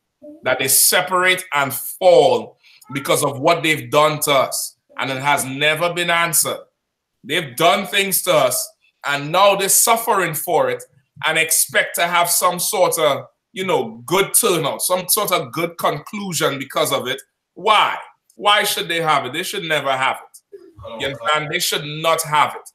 Let them continue to have uproars. Let them continue to have, disruption and protest and political gaffes and everybody stealing from everybody. And let the whole thing turn upside down because it inevitably means the salvation of our people.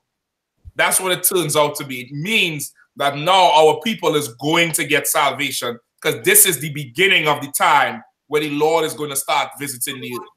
You understand? You clear on it? Any questions on it? Which one? The next verse about a man shall have no pity on his neighbor. Go ahead. That's what heathens. Read it, let me hear. Verse 19, the next verse. A man shall have no pity upon his neighbor, but shall destroy their houses with the sword and spoil their goods. Is that talking about the like you said, the riots among the heathen in Macron? Okay, it's talking about that, but bigger, because okay, this is, you could use it for, of course, on a small scale, but think Brexit, right? Britain wants to leave. Wales wants to leave. Ireland and Scotland don't. Britain does not give a damn about their neighbor. They will do something to spoil their neighbor's house because of bread, because of money. You understand? And that's so heavy. What do Israelites call money? Don't we say bread, dough? You understand? Because of money, they'll spoil their neighbor's house. Because of money, Scotland and Ireland getting ready to go right back to bombing the tube. Remember that time where was the terrorist organization? IRA, right? Where every other week they was bombing the tube. That's what's ready to happen if Britain leave. It's getting ready to go right back to all that nonsense. Pretty soon they ain't gonna have to worry about the Arab back. They're gonna be worrying about other crazy white men. Pretty soon. Come on, concert. Because of the lack of bread and for great tribulation. All right, because of lack of bread and great tribulation, which is what UK is suffering right now in the EU, right? Which is what is going on. They're looking at it as they're losing money, they're lacking bread, they're lacking this, and they're suffering. So nowadays, like, you know, forget you all, it's a done deal. It's a done deal, it's over. It's a good thing. Pay attention to it. Pray they all make the wrong decision.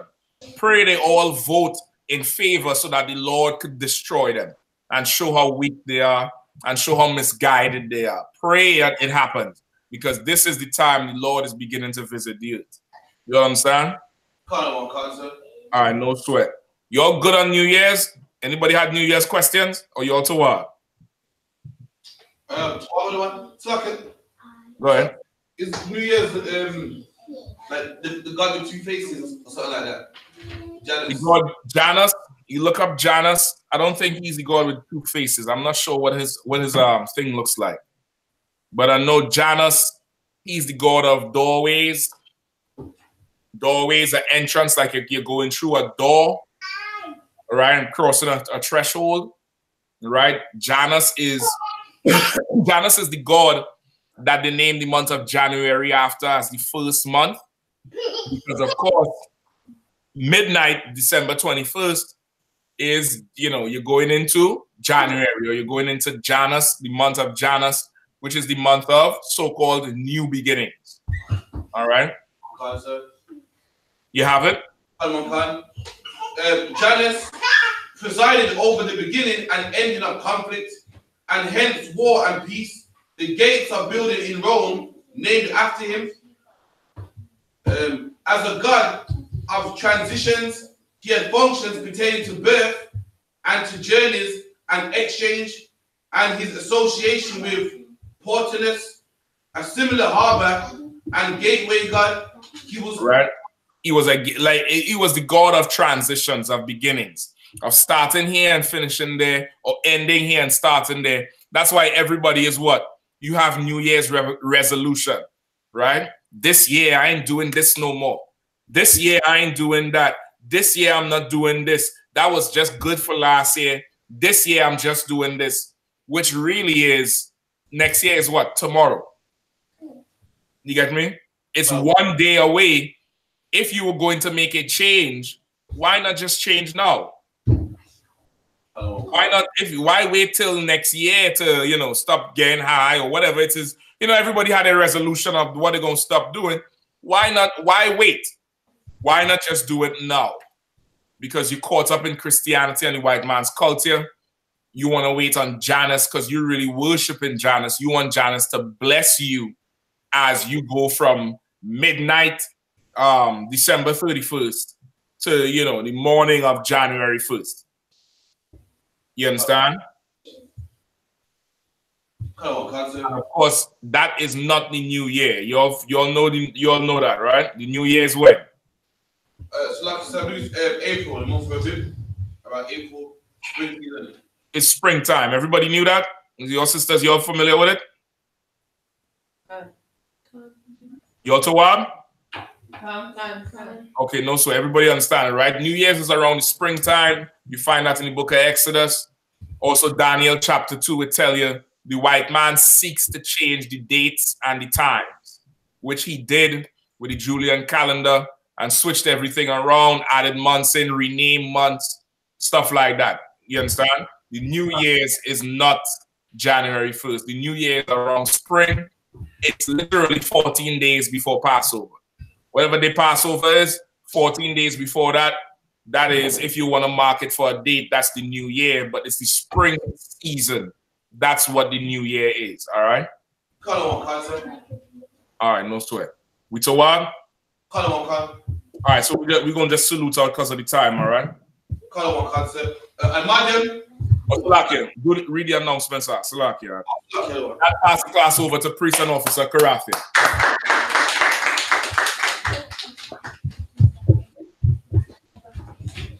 I.S.U.P.K security announcements.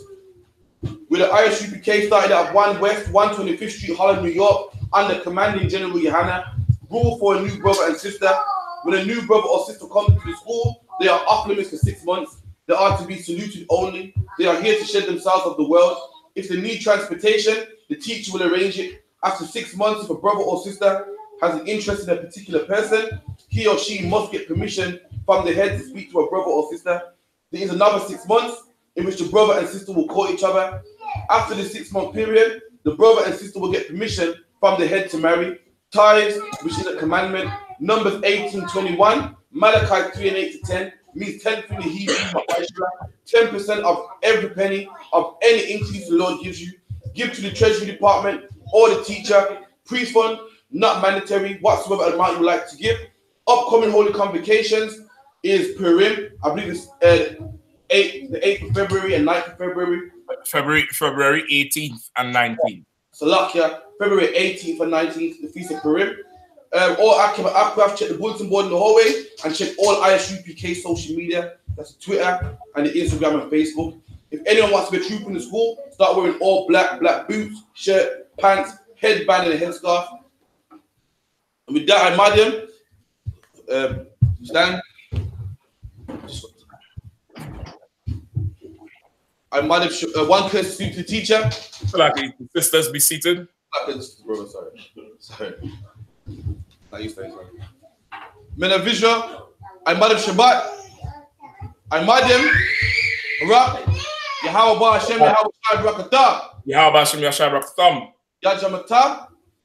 And Sa, it's been turned. I madam. One courtesy to the sisters. I madam Shabbat. I madam Rak. Yahweh Shema Al Taba Hashem.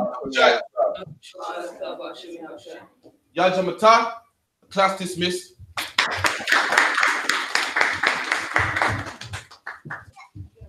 All right, Karathia, just check on Parash to see how far he reached and if everything's straight, all right? All right, so no further. All right. Yabashim Shabakatam, Yashama Than Basham Yawsha. Yahweh Hashem Shabbat.